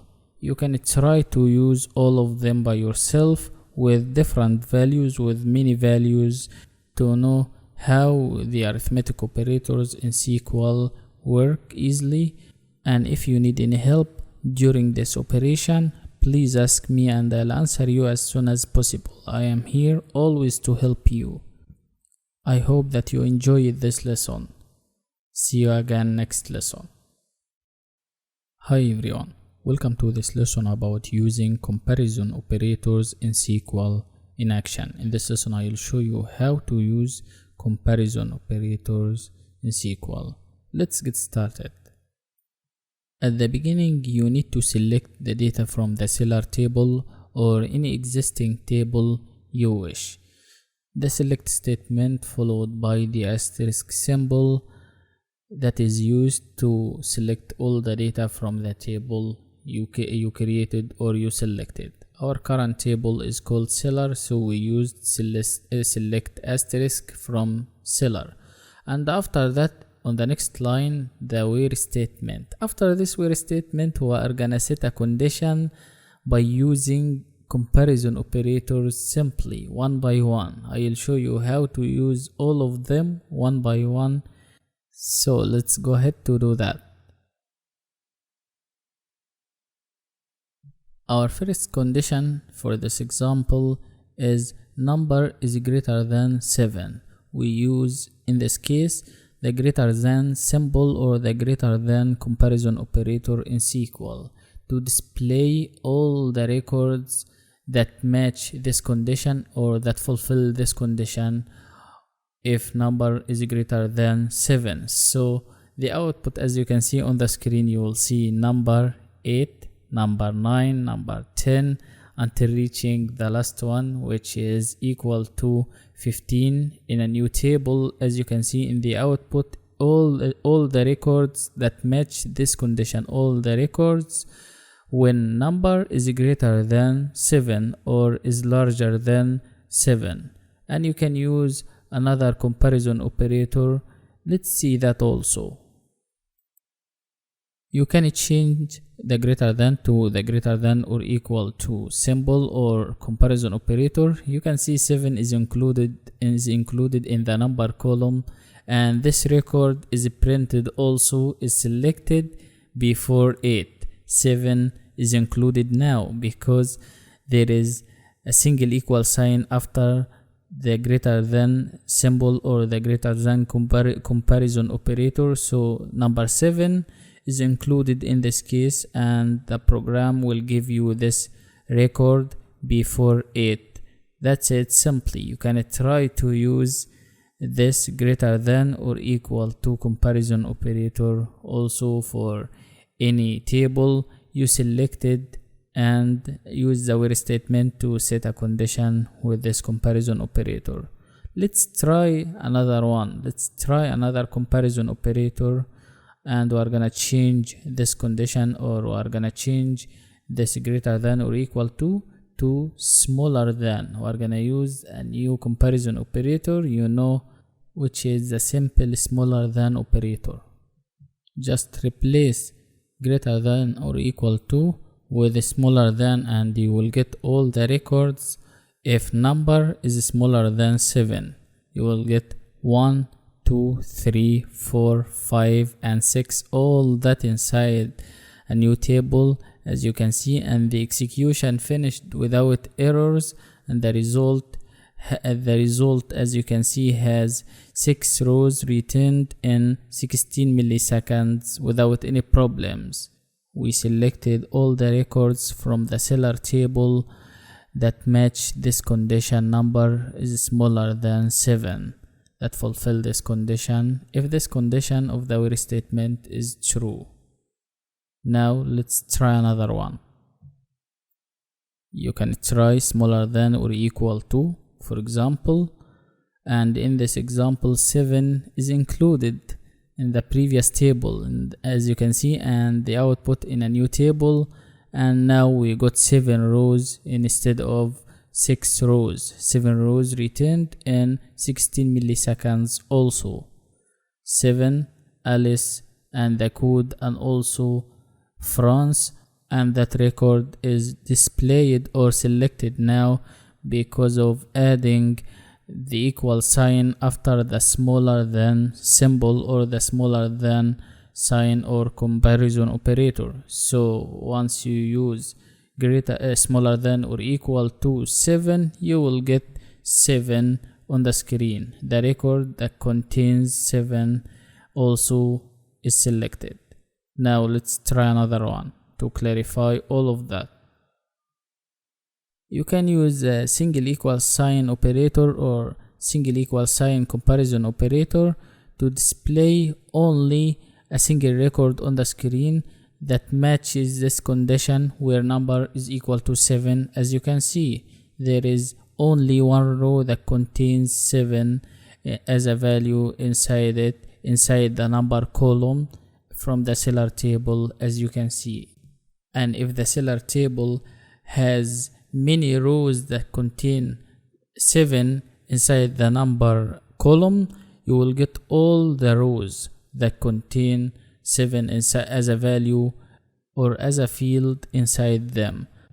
But in this example, our seller table, this existing table, has only a single record that is equal to 7 in the number column. So a single row is printed or is selected, and you can see the execution result after that. Execution finished without errors also, result only a single row, as you can see. Also, you can use a comparison operator for not equal to. You can see this is not equal to operator using smaller than and greater than at the same time, so you will get all the records that match this condition, number is not equal to 7. So you will get 5, 6, 8, 9, not 7, because our condition here, number is not equal to 7. So you will get all the values instead of 7 as a new result or as a new table on the output. That's it for this lesson. Try to use the comparison operators in SQL by yourself, like equal to, greater than, less than, greater than or equal to, less than or equal to, and also not equal to. And if you need any help, please ask me and I'll answer you as soon as possible. Thank you so much for watching. See you again next lesson. Hi there, welcome to this lesson about using the between operator in SQL in action. In this lesson we are gonna use the between operator in different examples to select values within a given range from the seller table, or you can use any existing table you created. Let's get started to see all of that in action. At the beginning of the code, the select statement with the asterisk symbol followed by the from keyword followed by the name of the table to select all the data from the seller table. And after that, the where statement you can see to set this condition. In this case, in this condition we use the between operator with the and operator also. Our condition by using the where statement is number between 7 and 12. So the program will give you all the data or all the records that match this condition between 7 and 12 for the number column from the seller table. So let's run this program by hitting the run button, or you can use F5 to show this output on the screen. Go ahead and click on the run button and you can see our range here. In a new result set or in a new table, you can see all the records, which is equal to 7, number 7, number 8, number 9, number 10, 11, 12. This is our given range for the between statement or the between operator with the and operator between 7 and 12. So you can see inside the output, you can see from the seller table we selected only numbers from 7 to 12. 7 is included and 12 also is included, as you can see, using the between operator in this case with the and statement without any problem, the and logical operator, and the output, as you can see in the number column, numbers from 7 to 12. We got all the records in this range, and also the begin and end values are included here, 7 and 12 in the result set, and you can see the execution finished without errors. And result is 6 rows returned in 13 milliseconds. Now let's try another one. Let's take another example. In this example we are gonna use the not operator with the between operator to select the opposite. You can see the output for this example. We got all the records instead of this range from 7 to 12. We got 1, 2, 3, 4, 5, 6, then 13, and the range between 7 and 12 is not included here because we used this condition number not between 7 and 12. So 13, 14 and 15, the last one, the last record inside a new table. As you can see, this is our output, and also the execution finished without any errors, and we have 9 rows returned in 13 milliseconds. You can use the not between operator, the not operator, logical operator with the between operator like that, and try to change this range to see how it works. And this is so easy and so simple, as you can see. Now let's try another one. Let's take another example. For this example we are gonna remove the not operator and we are gonna set another condition after number between 7 and 12, and this condition is the and operator followed by the name of the code column, code, not in, and we selected two values or two fields from the code operator, 3500 and 73912. you will get all the values between 7 and 12 instead of these two codes or these two values from the code column. So you can see the output on the screen: 7, 8, 9, 10, 11, 12. We got all the records in this case because these two codes we selected are out of the range, or are out of the range of 7 and 12. Now let's select another code inside this range from 7 to 12 to see how it works. We are gonna add this code after 73912 inside the round braces after the not in operator. Go inside round braces and add this code refers to 7, and you can see now 7 is not included. You can add another one, and now you know how it works. The program in this case selected all the numbers or all the records that match this condition were number between 7 and 12 and code not in these codes, but our code in this case that match this condition or that match this table inside this range is the last one, 111222. This is for the record or for number 7. So the record or the row that has this code is neglected or is removed from the result set, and the output, as you can see, without 7. And try to select all the data from a table, from an existing table you created using the same way, and set a condition, set another range. Instead of using 7 and 12, you can use, for example, from 5 to 10 and code not in and insert many values inside the round braces using the same way. Or you can select another column instead of code. And if you need any help, please ask me and I'll answer you as soon as possible. Thank you so much for watching. See you again next lesson. Hi everyone, welcome to this lesson about data types available in SQL. The first type is called exact numerics, like integer data type, bit data type, decimal data type, and a lot more. The next one is called approximate numerics, like floating point numbers or float, real. And the next one, date and time to represent date and time formula, like the date data type, or you can use time data type or date time, and a lot more also. The next type is called character strings to represent the string of characters.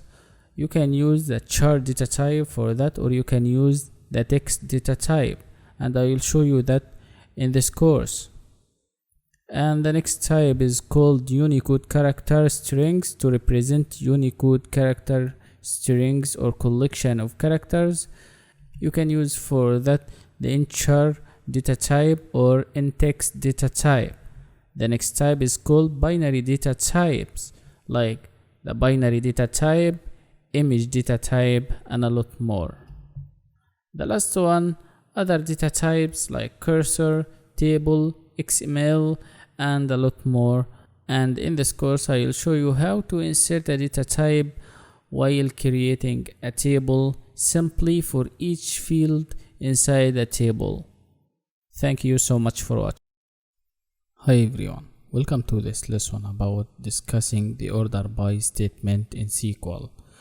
And this statement is used to sort the result set or the result table in an ascending order or descending order. And by default, this statement is used to sort all the records or rows in an ascending order. That's by default. Also, you can use the ASC with the order by statement to sort the result set in an ascending order, and you can use also DESC for descending order if you want to sort all the result in a descending order, and you can use it with the order by statement also. And this is a simple syntax for using the order by statement for a descending order. Select the columns first, the select statement followed by column 1, column 2, you can insert column 3, and many columns if you wish. Separate between them using comma from a selected or an existing table, from keyword followed by the table name. And after that you can see the order by statement followed by column 1, column 2, and after that you can see the order by statement followed by the columns we selected, column 1, column 2, and we want to sort the result set for these columns in a descending order. So we use in this case the DESC statement or the descending statement with the order by statement, and I'll show you that practically. Thank you so much for watching. Hi everyone, welcome to this lesson about using the order by keyword or statement in SQL to sort the result set or to sort the table in the output in ascending or descending order. Let's get started to see all of this practically. In this example, our first step is selecting the seller table, all the data from the seller table using the asterisk symbol, and after that on the next line the order by statement or keyword to sort the name column from the seller table. And you can see the output on the screen in a new result set or in a new table, and the order by statement sorts the records, as you can see, in ascending order by default without using the ascending or descending keywords.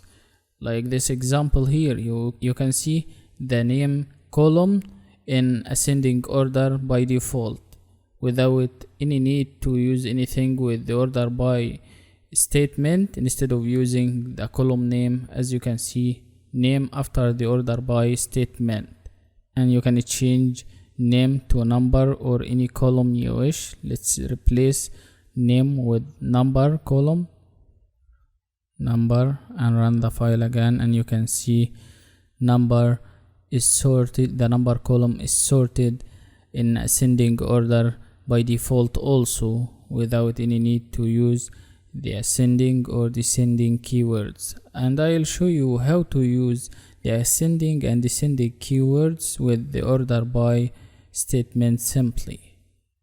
And you can take a look at the output for the number column in an ascending order from 1, 2, 3, then 4, then 5, and so on.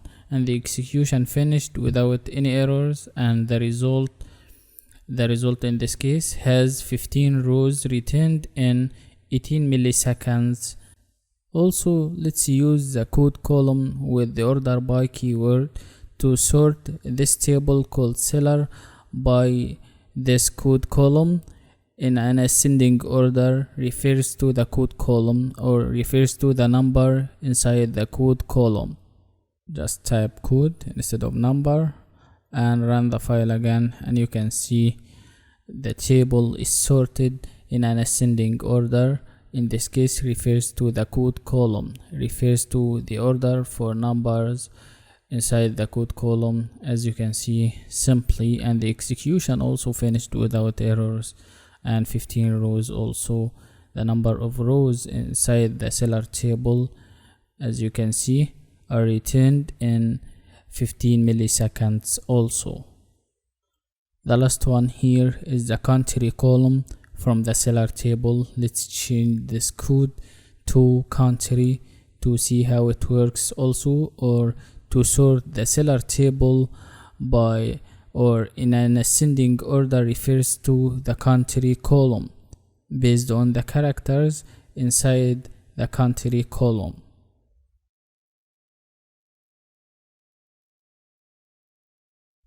After changing code to country, you can see the country column is sorted in an ascending order.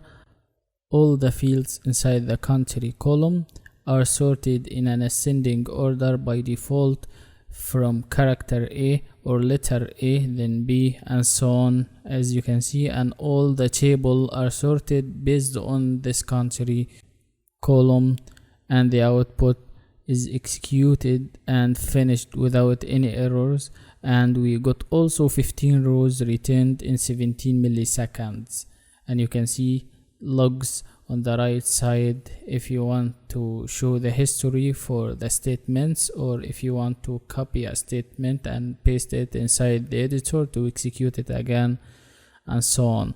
Now it's time to show you how to use the ascending and descending keywords in addition to the order by statement or keyword.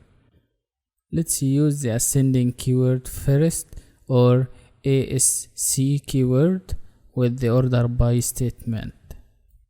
After the name of the column called country, you can place ASC, refers to the ascending order, to sort the country or to sort the seller table based on the country or based on the ascending order for the country column. And this is by default. You don't need to put the ascending keyword like that or anything like that. But if you want to sort this column or the table called seller based on the country column in descending order, you can replace the ascending keyword with descending keyword. Let's replace it with the descending keyword, or DESC keyword. Just replace ASC to DESC and you will see the output in a new result set. The seller table is sorted in this case by the descending order for the country column as shown on the output, and the execution finished without any errors. And you can see the first one is the letter V, then U, then U, then U, then U, and S after that, and so on until reaching the last item, which is the character or the letter A. This is the descending order for the country column using the DESC or the descending keyword with the order by statement or keyword in SQL. Also, you can select all the seller table, all the data or information from the seller table sorted ascending by name and also descending by country. So we are gonna use the ascending keyword with the name column, then comma, then country, and after country the descending keyword to sort countries by descending order. Let's see that.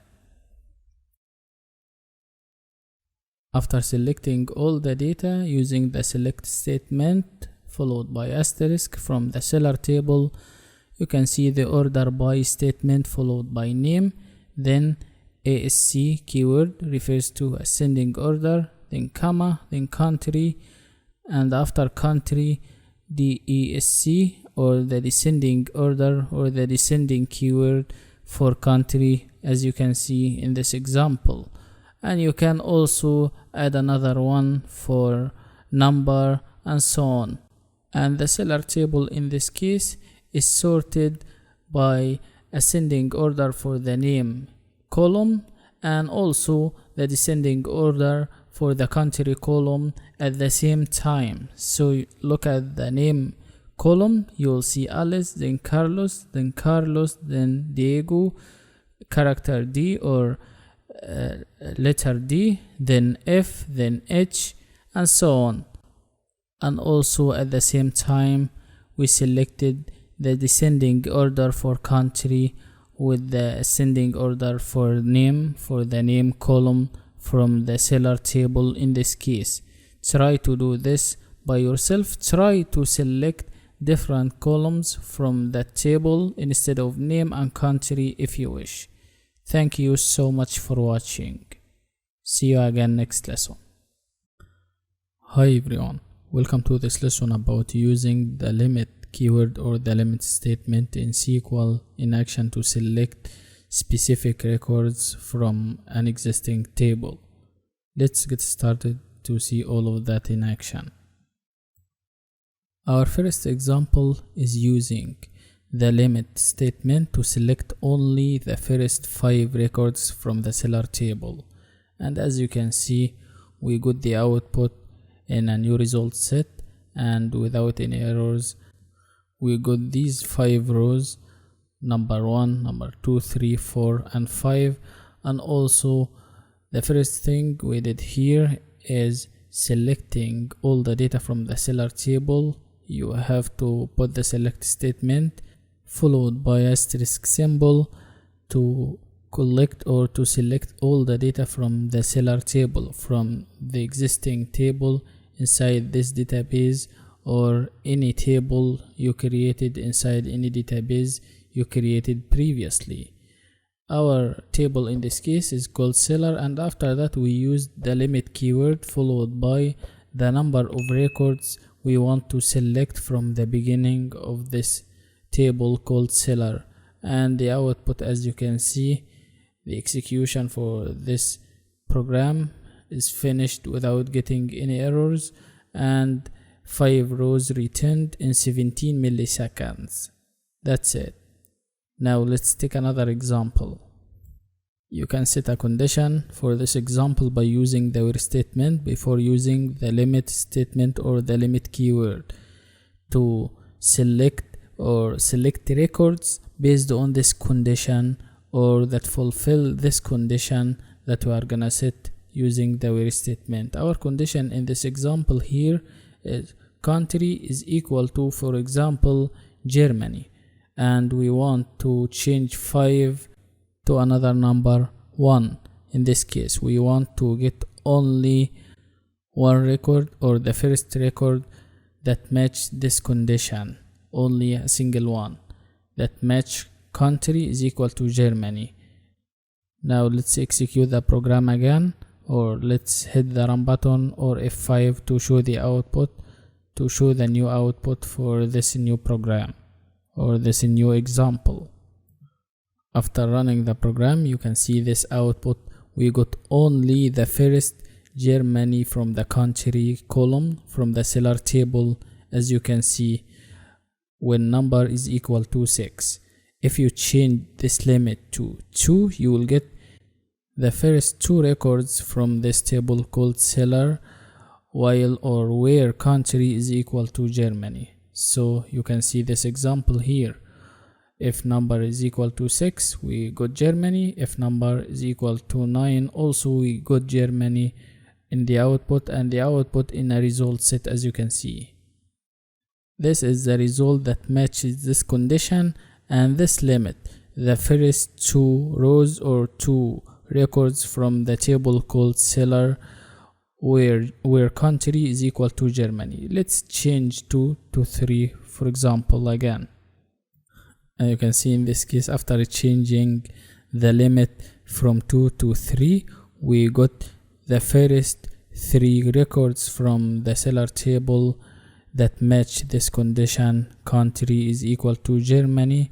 And you can see 3 fields inside the country column from the seller table that have Germany as a value, as you can see in this example. But if you change limit, for example, to 4 or 5, you will get this result again, because inside the seller table we created, there are 3 rows only, or 3 records that have Germany inside the country column, as you can see simply. So let's change the limit to 4, or you can change it to 5, for example, and also you will see we will get the same previous result. Only 3 rows or 3 records will be returned, but the duration or the time for the execution in this case will be increased. Let's see that. Change 3 to 4 and run the file again, and you can see we got only 3 rows from our existing table, the seller table in this case. We have only 3 records that match this condition, where country is equal to Germany. But you can see in this case the execution time is increased, and we got 21 milliseconds for these 3 rows instead of 18 milliseconds, and the execution finished without any errors. That's it for this lesson. Thank you so much for watching. See you again next lesson. Hi everyone, welcome to this lesson. In this lesson, we are gonna be discussing the min function and also the max function in SQL. The min function is used to return the smallest number or the smallest value of the selected column, and also the max function in SQL is used to get the largest number or the largest value of any selected column you use. Let's see this in action. Our first example here is selecting the minimum value inside the number column from the seller table. As you can see, the minimum value or the smallest value inside the number column or the selected column in this case is equal to 1, and the output in a new result set without any problems, without getting any errors. As you can see, one row returned in 18 milliseconds. And at the beginning we used the select statement to select the minimum value using the min function that is used to get the smallest number of the selected column, and the selected column in this case is called number from the existing table we created previously that is called seller. This is our seller table. You can select any column from inside any table you created instead of using the seller table. And after using the from keyword followed by the name of the table, you can see semicolon to mark the end of this statement, and once you run the program you will get this output as shown here on the screen. The output finished without getting any errors. Now let's take another example. Let's change number to code to select the minimum value or the smallest value inside or in the column called code from the seller table also, and run the file and you will get this output. This is the minimum number or the minimum code inside the column or inside the selected column in this case, which is called code from the selected table simply. That's it, without getting any error. And one row in this case returned in 14 milliseconds. This is our result. Also, there is a useful tool you can use by using the as keyword. You can use the as keyword here in SQL to rename this column or to get the output with the new names for columns in the result set. We are gonna use the as keyword to put an alias or to rename this column we selected here. Let's do that by using the as keyword.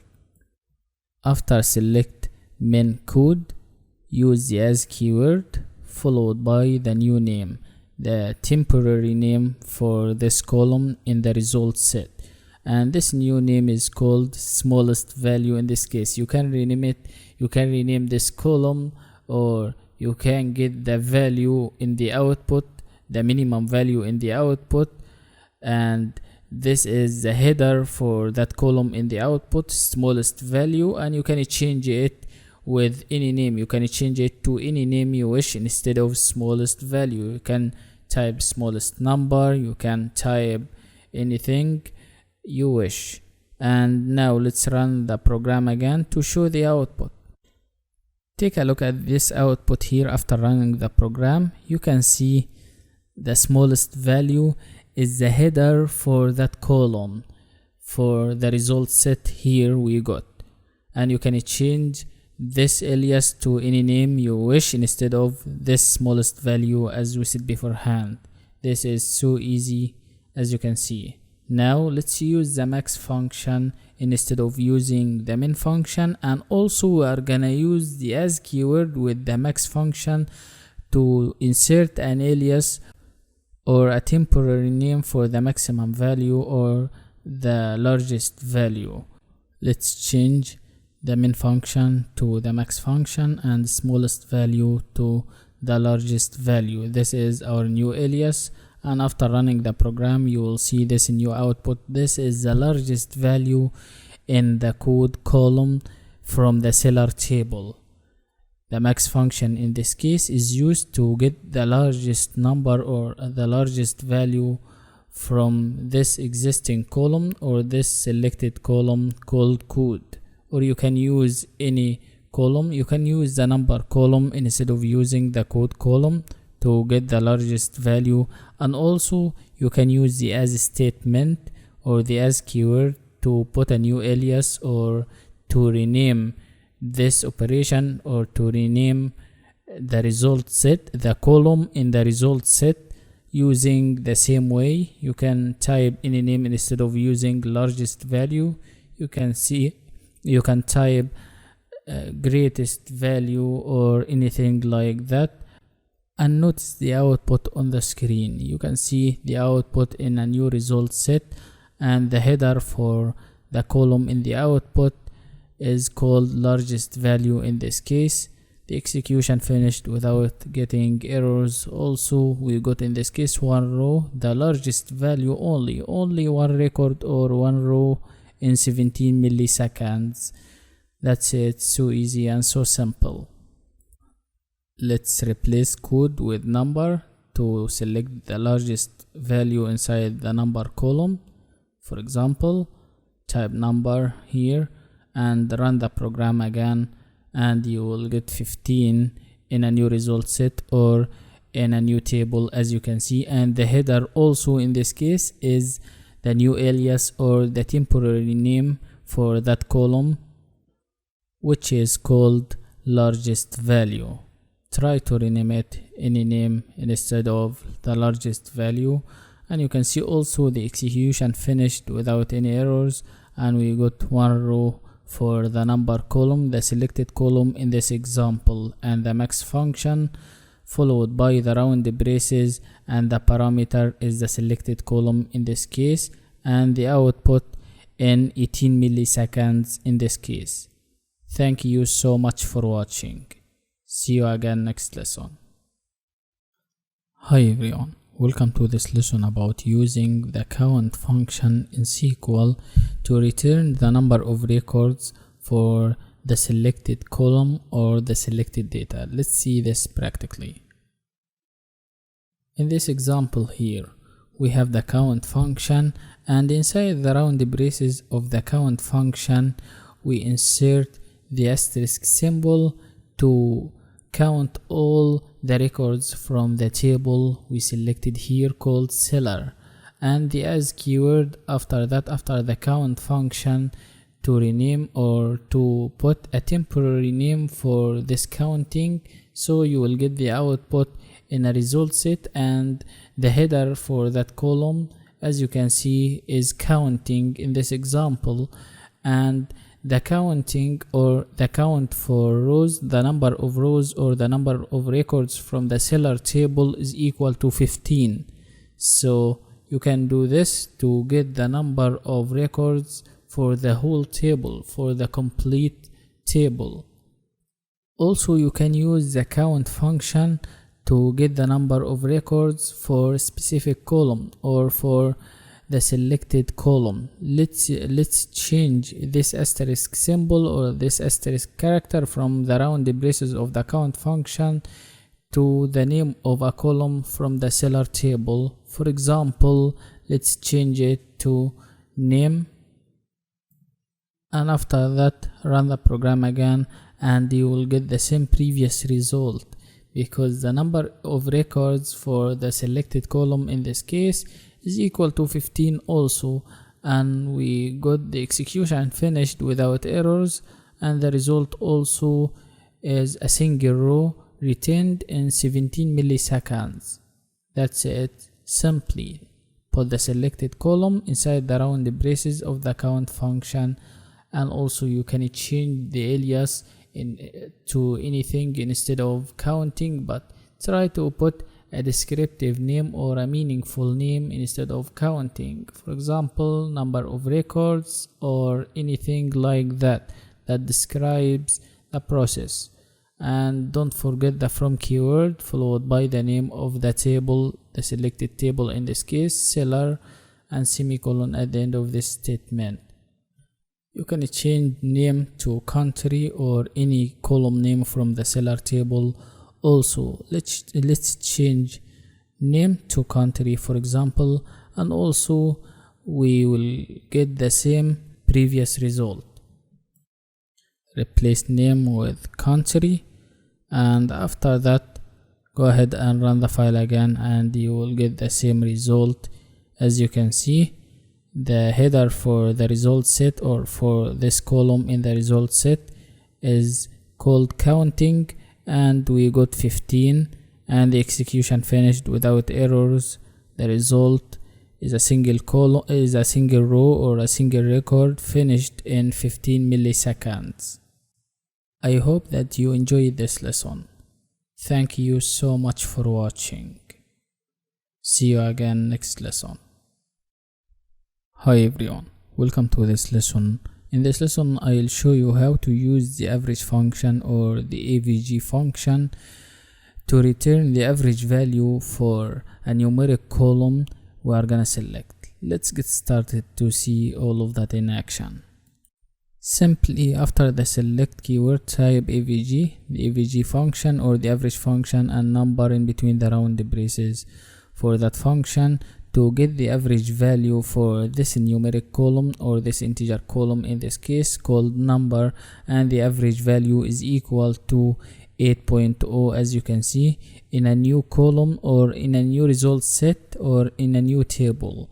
And you can see the header for that column is the AVG function for number, and you can put an alias for this operation to replace this name to put a temporary name instead of AVG number.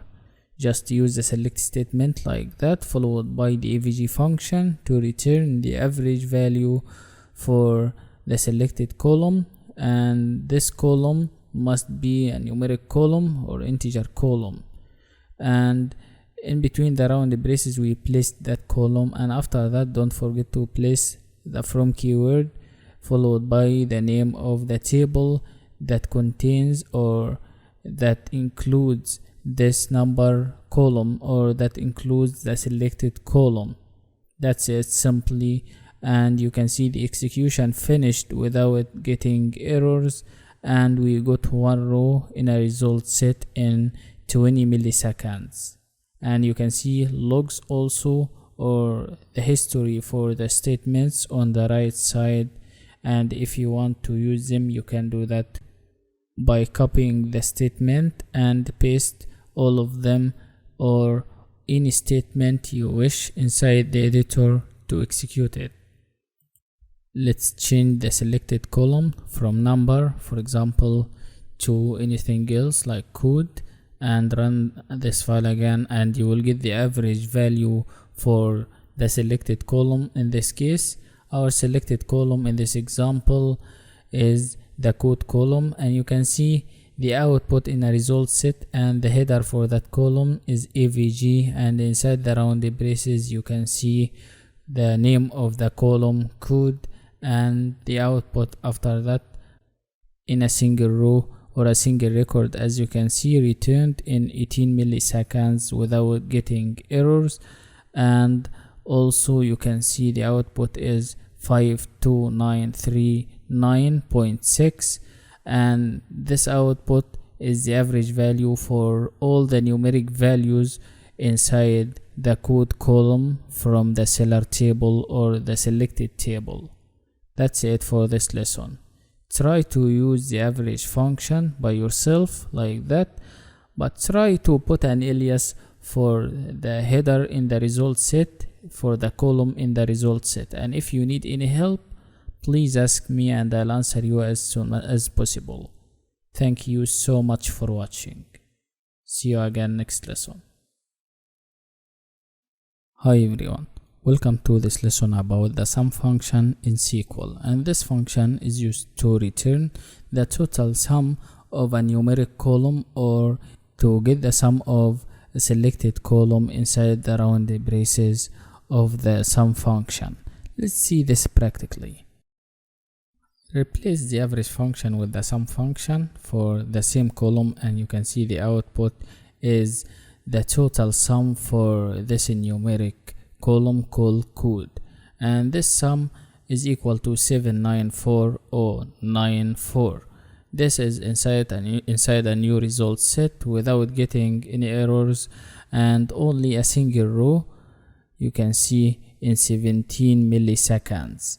This is our output, and don't forget to place the from keyword followed by the name of the selected table that contains this selected column, this selected and numeric column, as in this example for code. Or you can place any numeric column from the same table inside the round braces of the sum function also. Let's do that. Let's change this column. Just change code to number inside the round braces and run the program again, or run this file, and you can see we got the sum for this number column, in this case for all the values inside this column, and the output, the total sum for this column is equal to 120, as you can see in a single row, returned in 19 milliseconds. That's it. Simply you can try this by yourself and select any column from any table, and the column must be a numeric column in order to get the sum for that column without any errors, without any problems. And you can also use the as keyword after that, after select some number. For example, you can type the as keyword followed by a new name, temporary name, sum of this column, or anything else to rename this column in the output in the result set, instead of using this name sum of number inside the round braces, sum, and the name of the column inside the round braces in the new table in the output. You can rename it by using the as keyword after the sum function, simply to give a new name or to give a new alias for that column, that new column in the output without any problems. Try to do this by yourself, and if you need any help, please ask me and I'll answer you as soon as possible. I hope that you enjoyed this lesson. Thank you so much for watching. See you again next lesson. Hi everyone, welcome to this lesson. In this lesson I will show you how to create a new database using the DB browser for SQLite, and also I will show you how to create a new table and insert columns for that table. Let's see this practically here. From the top left side, go to the new database to create new database and select the location. Type a new name for that database, for example customer, and after that hit save. Now we created a new database, and this database is saved. We want to create tables for the database after this step. Automatically after saving the database, you can see this pop-up window here to create a new table. You can create a new table and insert fields for that table or columns by using the add button, and you will see the syntax for the SQLite at the bottom side. Let's create a new table. Let's call this table customer as a name for that table, and look at the bottom side. You can see the syntax for SQLite or for SQL programming. You can use the create table statement to create a new database using this syntax, create table followed by the name of the table, which is customer in this case. After that, we need to insert columns for this database, for this table we created called customer. We are gonna insert 4 columns or 4 fields inside this database here called customer. Let's see this also. From the add button, let's create the ID field or the ID column at the beginning, and the data type in this field, for this field or this column, is integer. Another one and is called name. In this case, the second column is called name. Text data type in this case, and the add button to add another one, and after that you can see we add another one called city, and its data type is text. And the last one in this example, by using the add button again, and is called code, and integer number data type. And you can see the syntax for all these columns here inside this window.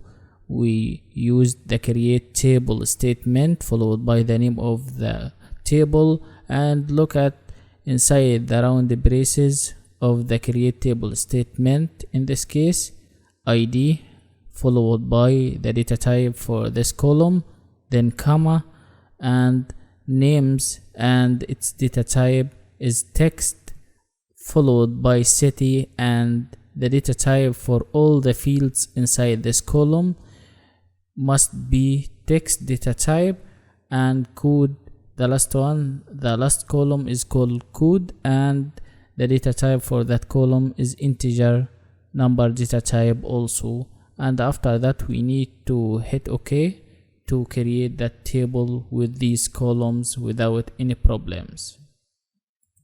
After creating the customer table inside the customer database, you can go to the database structure and you will see this table here, customer, with the 4 columns we created: ID, integer number data type, names, text data type, city, and also text data type for that field or this column, and the last one, code, the last column inside the customer table called code, and the data type for that column is integer number data type. These are the 4 columns of the customer table. Also, if you want to see the data inside this table called customer, you can go to the tab called browse data. You can go to the browse data tab to see all the data from inside this table. And now this is an empty table, so you will not see anything for all the columns inside the customer table. Let's see that. Go to the browse data tab, and you can see our customer table here with ID, names, city, and code columns from this table simply. And this is an empty table. You can insert data to this table using the insert into statements, and this is so easy. Also, you can import a table from a database or import a table from CSV file from the file menu. If you want to do that, you can import it to work with it inside this database also. Go to the file menu from the top left side and select import, and you can see database from SQL file or table from CSV file. If you want to select a table from a CSV file, you can import it from here. From this option, you can import it to this database, this current database we are working on. Also, it's possible to create many tables from the edit menu to work with all these tables inside this database we created here. Let's go to the edit menu to see that, to create a new table inside the current database, in addition to the previous table called customer we created previously after creating the database itself. Go to the edit menu and select create table, and once you select this option, you can create a new table using the DB browser for SQLite. You can create a new table, completely new table, and you can insert data into this table using the insert into statement with the values keyword. Once you use the create table option, you can name the table new orders, for example, and name the columns of this table: ID, integer number, and also, for example, you can name the second column names if you wish, or name. In this case we called it names, and its data type is text. And in this case the last column inside this table called price, and its data type is numeric. For example, we separated between them using comma between the columns inside the create table round braces after the table name using commas, as you can see. That's it. This is the syntax of creating a table in SQL. Hit OK after that, and you can go to the browse data tab to see this table, to see the columns of this table after creating it. And also, after creating this new orders table, you can go to the execute SQL tab to execute the SQL programming commands, or you can use the insert into statement with the values keyword or function to insert values or to insert new records for each column for this table here we created here called new orders. And you can hit OK if you want to create this table. Thank you so much for watching. See you again next lesson. Hi everyone, welcome to this lesson about deleting a table you created.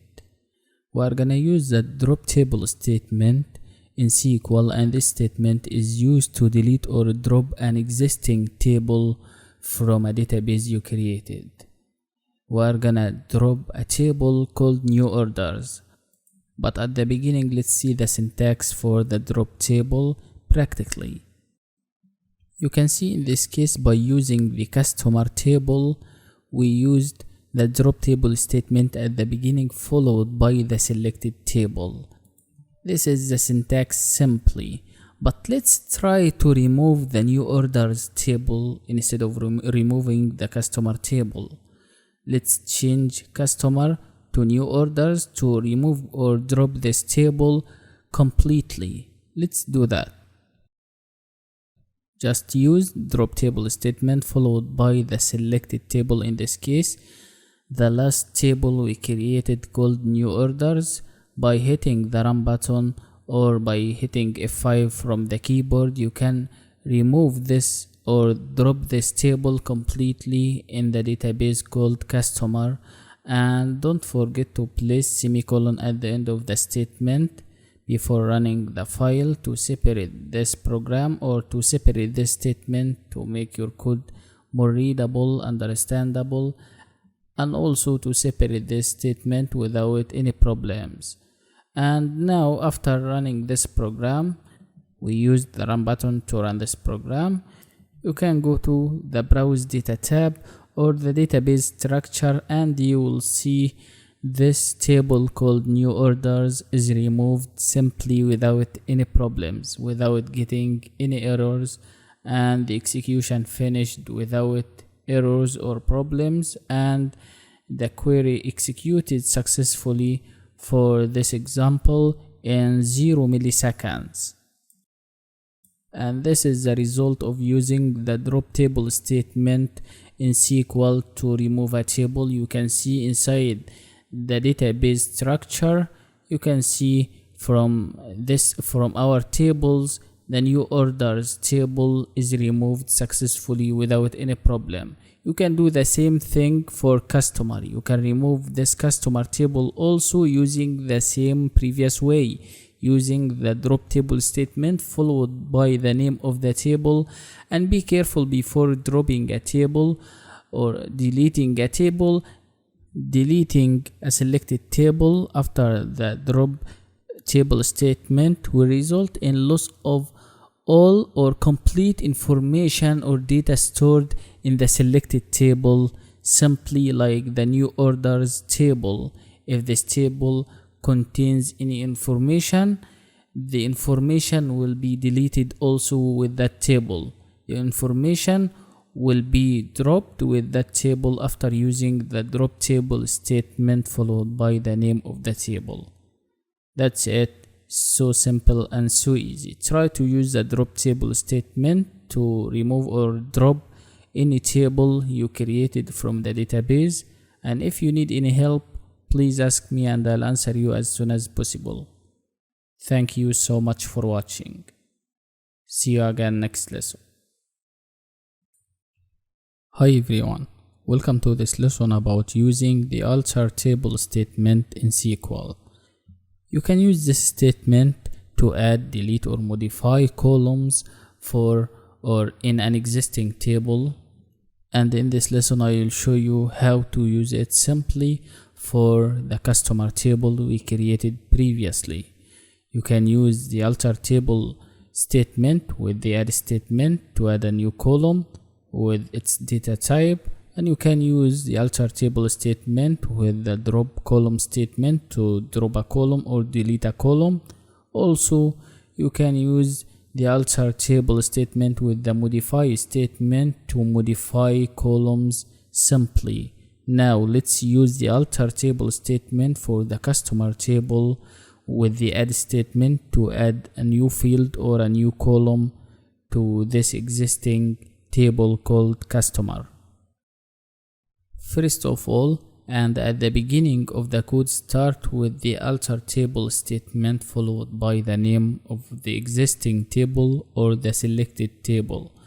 Customer in this case is our table name, and after that you can see the add statement to add new column to this table.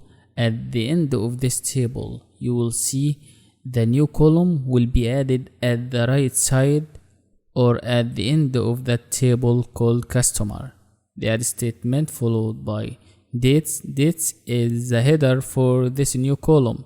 The name of this new column is dates, as you can see, and its data type after that is date. Date is a data type in SQL programming, and this data type is used to insert fields for date for the date formula.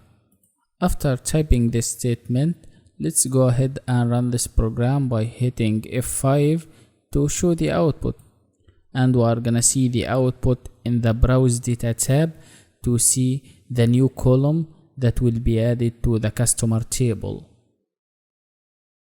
Hit run and go to the browse data tab, and you will see dates is added as a new column for the customer table. And you can do this by yourself. You can insert many columns using the same way, using the alter table statement with the add statement. That's it, simply and easily. For example, you can insert a new column in addition to the dates column by using the add statement, and after that name it, for example, anything like players or anything, and put the data type text or any data type that matches this condition or that matches the data for that field. Thank you so much for watching. See you again next lesson. Hi everyone. In this lesson, I will show you how to rename a table. It's possible to rename an existing table after creating and naming it. Simply, you can use for this job or this operation the rename statement. The rename statement is used with the alter table statement to rename a table. Let's see this in action. First of all, use the alter table statement at the beginning, followed by the name of the selected table that we want to rename. In this case, we want to rename the customer table, and after that, on the next line, to make the code more readable, we set the rename to statement. The rename to statement followed by the new name, and the new name for the customer table is buyers. We want to rename it from customer to buyers using this statement. You can insert the rename to statement after the alter table with customer statement on the same line, but make it more readable and understandable, and type the rename to statement like that on the next line simply, and put semicolon at the end of that statement. And once you run the program, you will see the table we created. The name of the table called customer is changed from customer to buyers. So let's run this program or this statement by using the run button, or you can use the shortcut F5 from the keyboard to run the statement. And you can notice the output after that. In the database structure or the browse data tab, you will see the customer table is renamed. You can see here after running this program directly, and inside the browse data tab, the new table or the existing table is renamed from customer to buyers. This is the new name for the customer table. Now it's called buyers. So you can use this new name in all the operations after this operation we did. So you can insert records to this new table using the insert into statement with the values statement or function to insert new records, or to insert new data or rows to this table, many records with many values if you wish. And you can rename any table using the same way, using the alter table statement with the rename to statement followed by the new name for the existing table. I hope that you enjoyed this lesson. Thank you so much for watching. See you again next lesson. Hi everyone, welcome to this lesson about constraints in SQL programming. Why do we use constraints? We use constraints in general in SQL programming to specify rules for data or information in an existing table.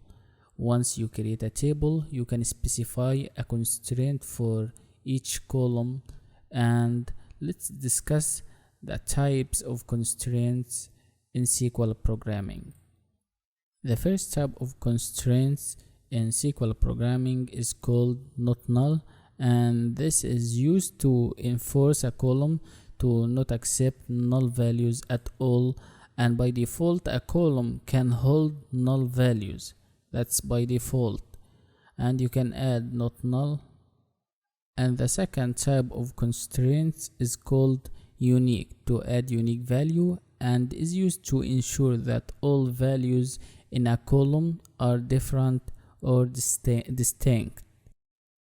The next one is the primary key constraint, and the primary key constraint is used to identify each record in a table and must contain unique values and cannot contain null values at all.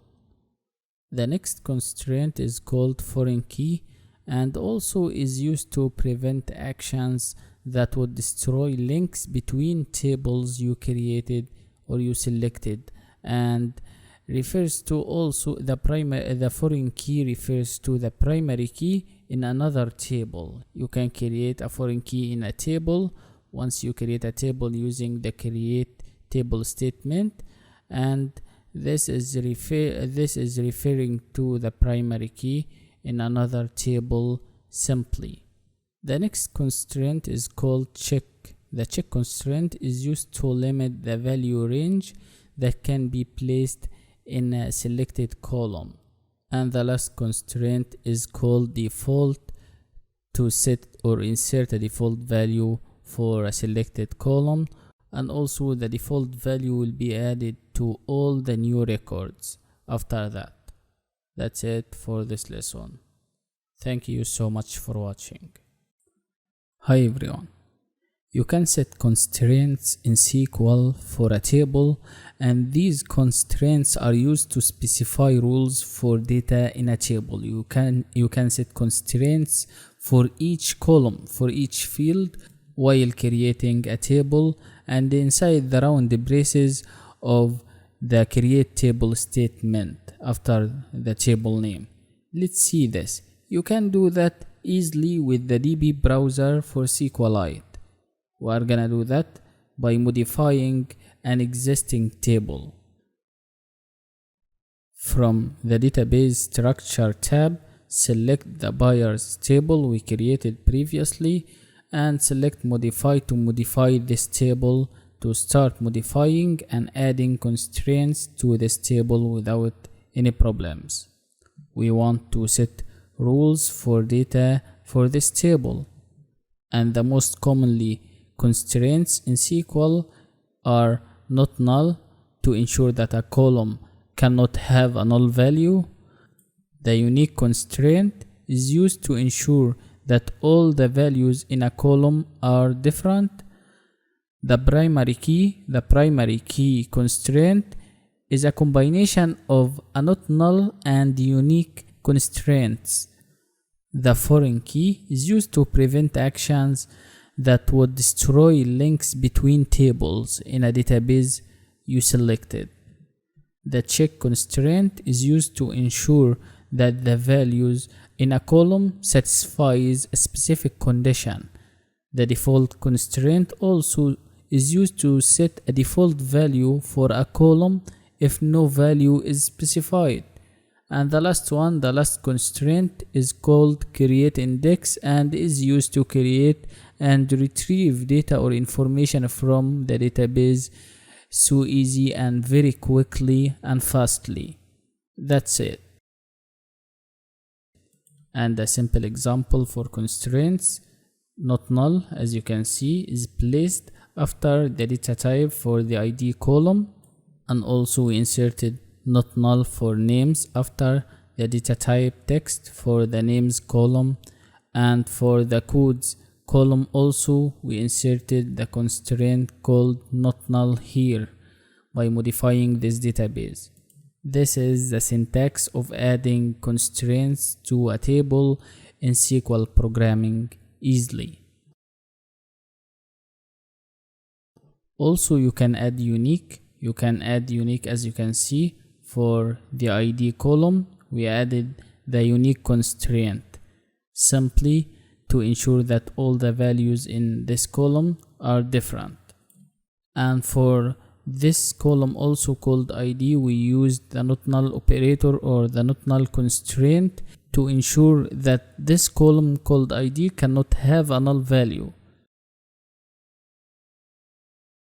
Also you can add the primary key, a combination of a not null and unique at the same time, and this is uniquely identifies each row in the buyers table in this example.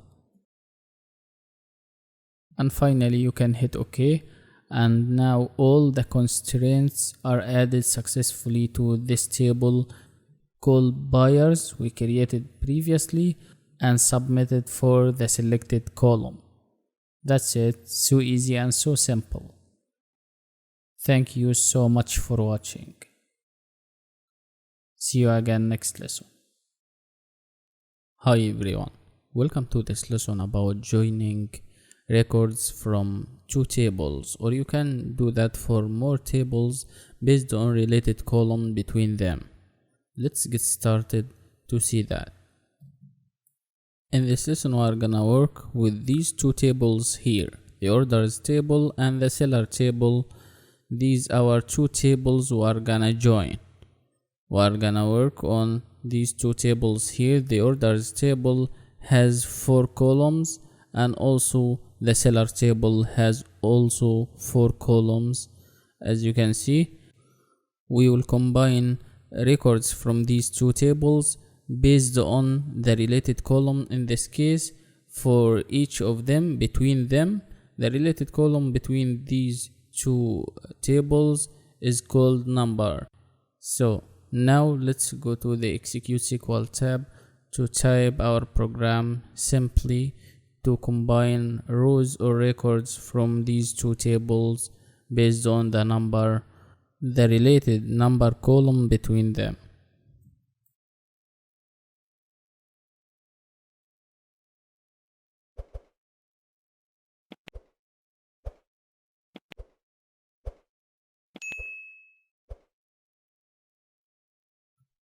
At the beginning you can see we selected the number column from the seller table, then the name column from the orders table, and after that the country column from the seller table.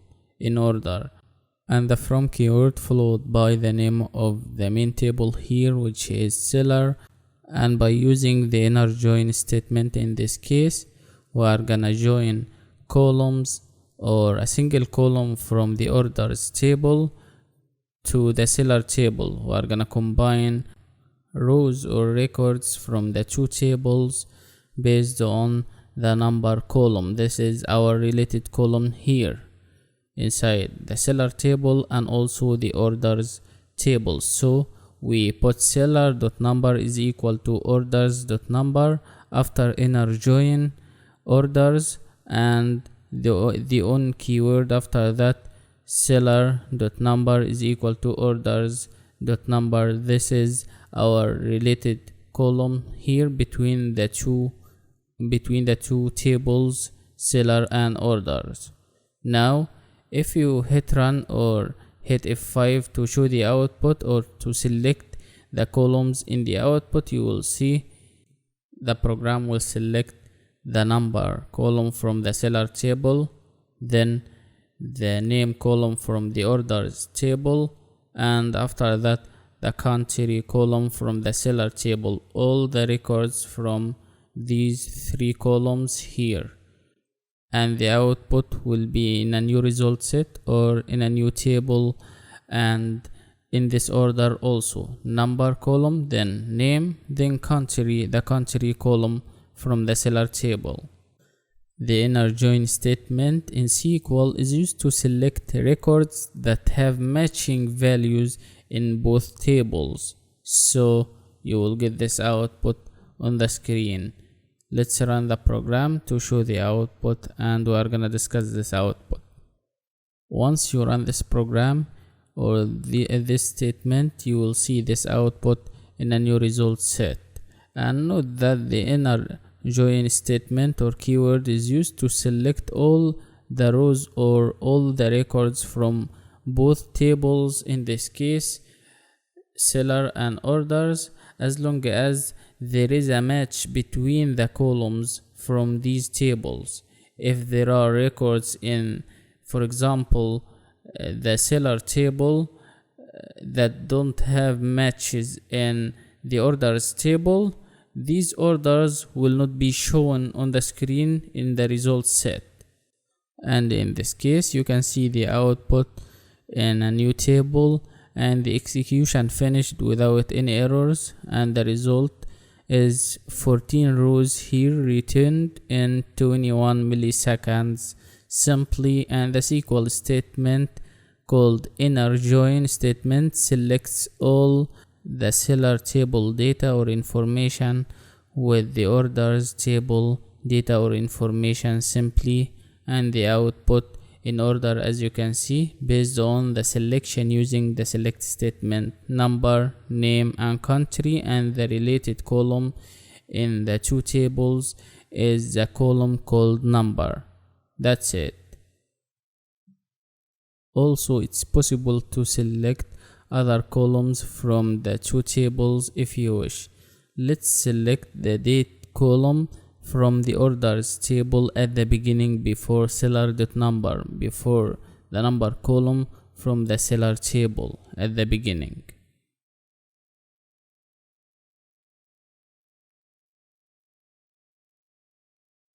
You can see in this example here, we placed orders.date, then comma, then seller.number, then orders.name, then seller.country to select date from the orders table, followed by the number column from the seller table, followed by the name column from the orders table, and then the country column from the seller table in order, and the output will be in a new result set. We are gonna join these columns, these four columns, in order in a new result set or in a new table on the screen. Let's run this program to show the output. You can see the output here. The date column is added at the beginning. That's it, simply, followed by the number column, followed by the name column, and the last one called country, and the execution finished without any errors, as you can see on the screen. the result is 14 rows returned in 16 milliseconds simply. That's it for this lesson. You can join or combine tables using the same way. Use the select statement to select all the columns we want to combine, then the from keyword, and put the main or the seller table, as you can see, followed by after that the inner join statement with the on statement. In order to join or combine the orders table, we want to combine data from the orders table to the seller table using the inner join with the on statement, followed by the related column between the two tables. The number column, in this case the number column, is placed inside the orders table and also is inside the seller table without any complication, and semicolon at the end of this statement to separate this statement and make the code readable and understandable. I hope that you enjoyed this lesson. Thank you so much for watching. See you again next lesson.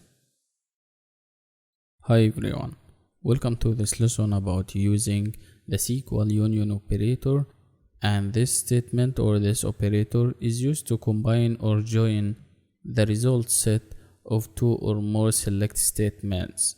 And let's see this in action. In this example, you can see our first select statement to select the name column from the seller table from this existing table inside our current database. And after that you can see the union operator on a single line after this the select statement to select name from seller. Then after union we used another select statement to select the name column from the orders table in this case, and the order by statement in order to sort the name column in ascending order by default. And you can see in this example we have two select statements, and every select statement within the union operator must have the same number of columns. And you can see the same number of columns for the seller table and for the orders table, only name here and name here. And also the columns must also have similar data types. We have data type for name is text, and also the name from the orders table, the name column from the orders table is text data type also. And the columns in every select statement from these two select statements must also be in the same order. And let's run this program to show the output, to show the names in a new result set or in a new table on the screen, and you will see the column name is called name in that case. Use the run button or hit F5 from the keyboard and you will see this output here. In this example, the SQL union statement is used to return the name column or the name data, only distinct values from both the seller table and also the order table. And if some names from the seller table or the orders table have the same name, each name will only be listed once, because the union statement or the union operator is used to select only distinct values.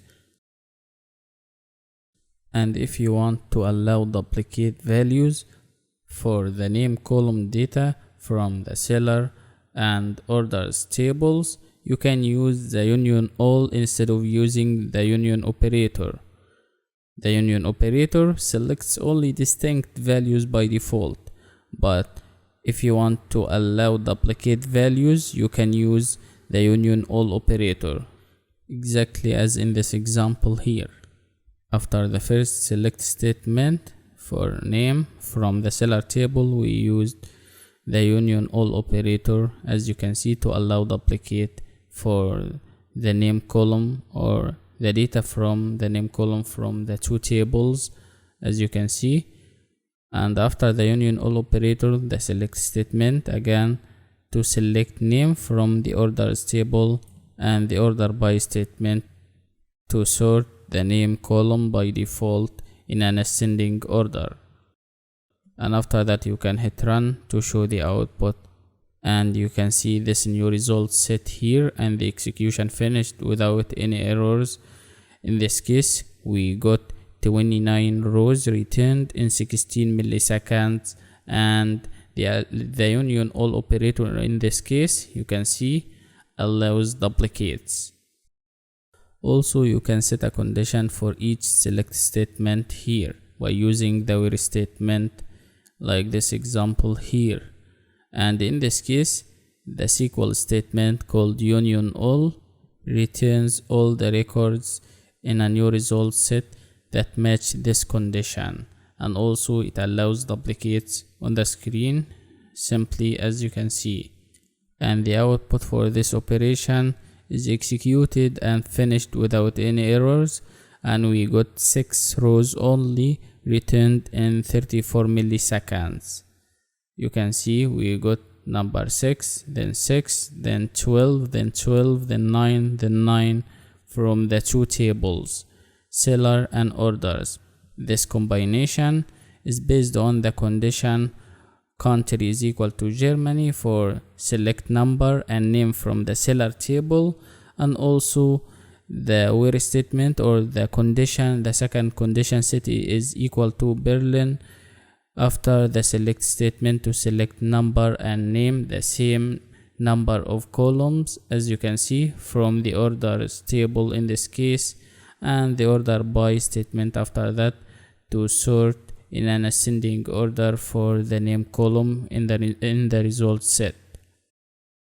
And also you can use the union operator without using the union all operator with these conditions, the where statement for the seller table and also another where statement to set another condition for the orders table. And the output, as you can see on the screen, this is another output.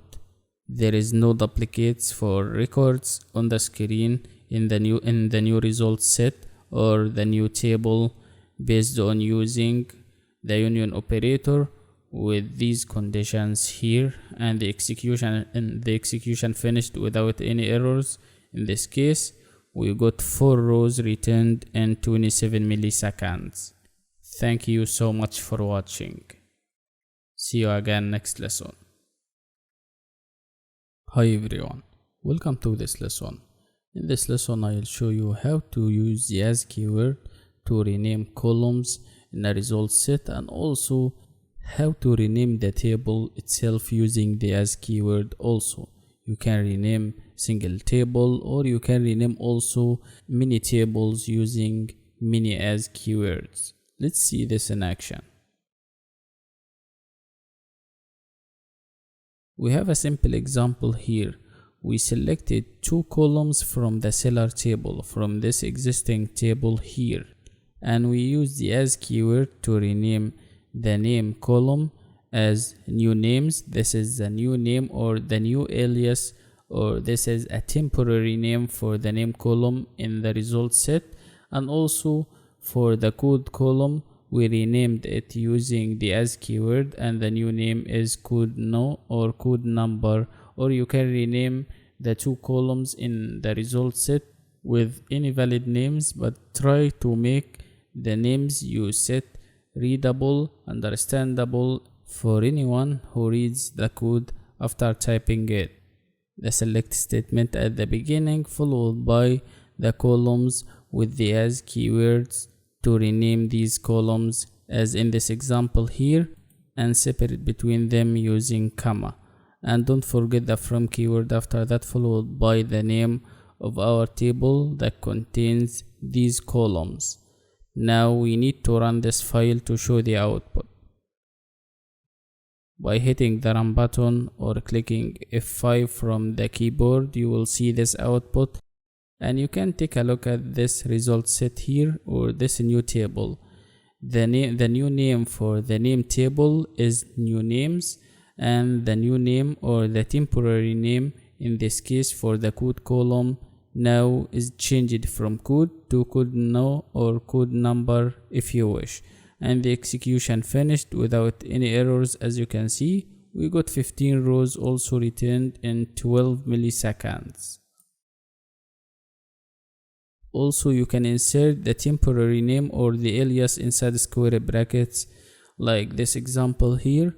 We renamed the code column with a new name, and this new name is code number in this case inside square brackets after the as keyword. In this case, the name of the column code followed by the as keyword followed by the name or the new alias or the temporary name in the result set after the as keyword and inside square brackets, as you can see. And you can see the output on the screen. The new table contains the header code number for the code column. That's it. This is the new name or the new header for the code column from the seller table, and the execution finished without any errors also, and we got the same 15 rows returned in 15 milliseconds. Also, you can use the as keyword or the as statement to rename tables, to rename the table itself, like this example here. The select statement followed by s.number, then s.code, then o.date from seller as s. In this case, the new name is s for the seller table and the orders table, and the new name for the orders table in this case after the as keyword is called o. So we set s before number after the select statement to select the number column from the seller table, then s.code to select the code column from the seller table also, then o.date to select the date column from the orders table, and the where statement after that to set this condition.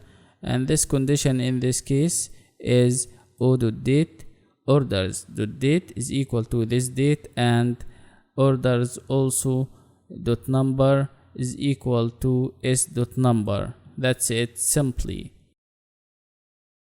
And now you need to run this file to show the output, as you can see in a new result set, and you will get this output without any problems.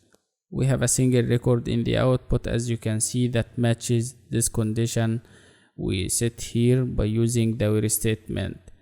We set an alias for the seller table, we changed the name to s, and also we changed the name of the orders table to o, and the execution in this case finished without any errors. As you can see, no errors here. We got one row returned in 17 milliseconds. Try to use the as keyword to rename columns and tables, and if you need any help, please ask me and I'll answer you as soon as possible. I hope that you enjoyed this lesson. Thank you so much for watching. See you again next lesson. Hi everyone, welcome to this lesson, and in this lesson I'll show you how to use the case else statement to set conditions. And the case statement simply is used to set conditions and returns a value when the first condition is met, and if all the conditions for the case statement or in the case statement are false, the program will return the value in the else statement, will execute the else statement. Let's see this in action.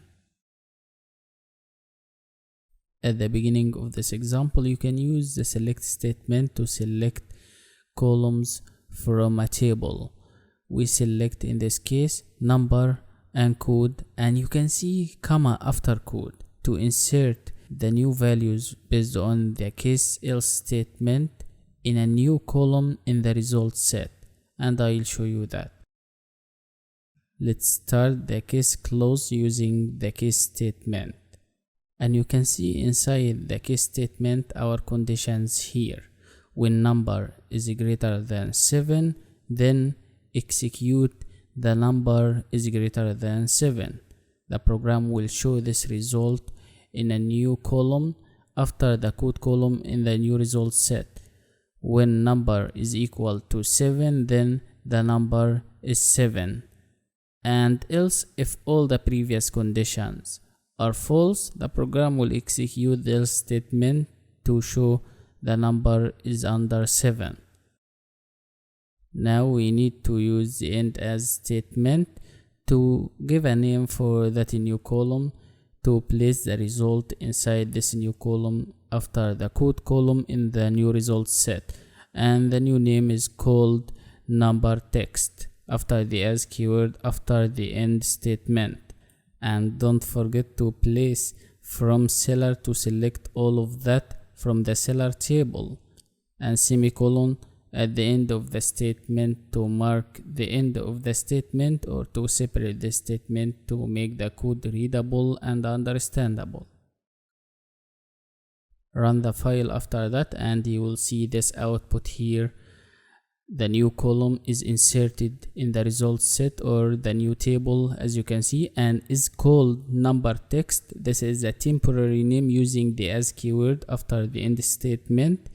And you can see for 1 is not greater than 7, so the program will not execute this statement. We'll go to the next.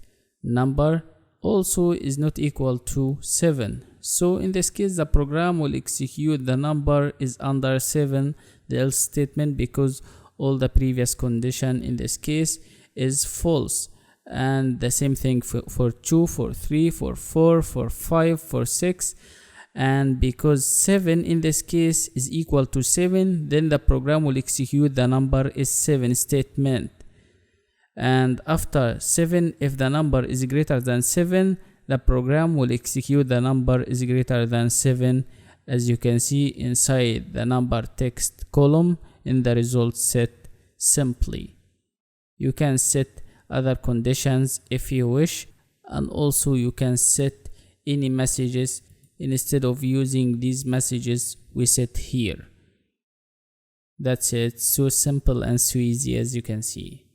I hope that you enjoyed this lesson. Thank you so much for watching. Hi everyone, in this lesson we will take a simple exercise to create a table, and after that selecting that table. First of all, you need to use the create table statement to create a table called users for users with 5 columns: user ID, first name, last name, email, and phone number.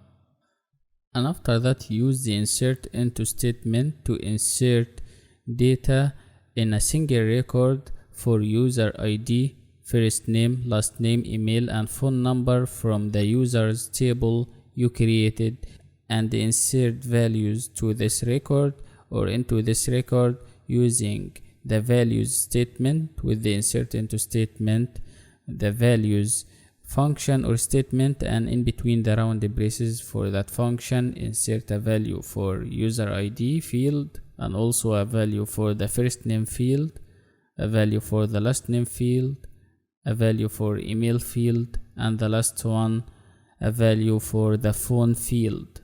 And after creating that table, use the select statement to select all the data from that table simply as we did beforehand in this course. Welcome to this lesson about the solution of the exercise we took in the previous lesson. You can see this is the syntax of creating a table, of creating the users table. As you can see, the create table statement followed by the name of the table users, and in between the round braces insert the name of any column you wish. We want to insert in this case 5 columns, so we insert user ID followed by the data type for that column or that field, integer, first name after that, then this first name text, and also we inserted the not null constraint for the first name to avoid null fields or no values for any field from this column called first name.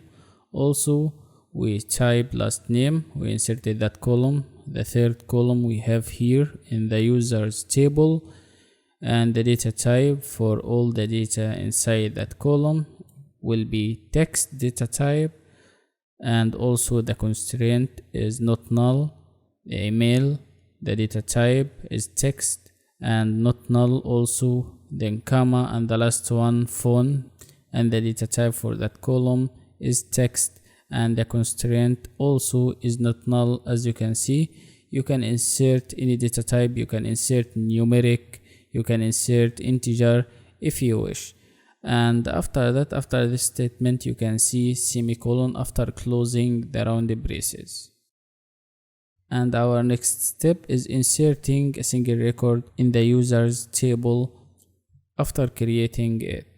To do that, use the insert into statement followed by the name of the table like that, users, and in between the round braces the names for columns, all the columns from inside the users table, user ID, first name, last name, email, phone, in order, as you can see, and the values function or the values statement to insert a value for user ID on the first record, then Thomas, the value for first name, then Ben, the value of last name, and this email, for example, as a value for email, and also the phone number, as you can see, as a value for the phone column in the first record or this single record. Simply, if you hit run or hit F5, you will see the users table is created, and after that you will see it has this single record we inserted here with these values. After pressing the run button or hitting F5 to run this file, you will see the color of users is changed, as you can see, because now we have this users table inside the current database, and you can create any table using the same way here in the execute SQL editor or in the execute SQL tab. Simply, now we want to select the data we inserted from this table by using the select statement.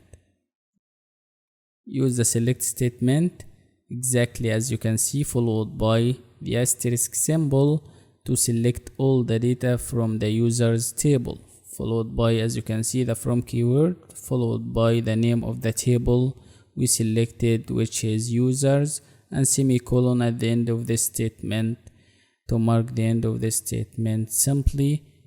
And after that, you need to run this file to show the output or to show the data from the users table. Hit the run button and you can see this is our output here. You can see it has a single record we inserted the value of user ID 123, the value of first name Thomas, and so on. Simply try this also by yourself and try to insert many tables using the create table statement, and also use the insert into statement to insert values to these tables. Thank you so much for watching.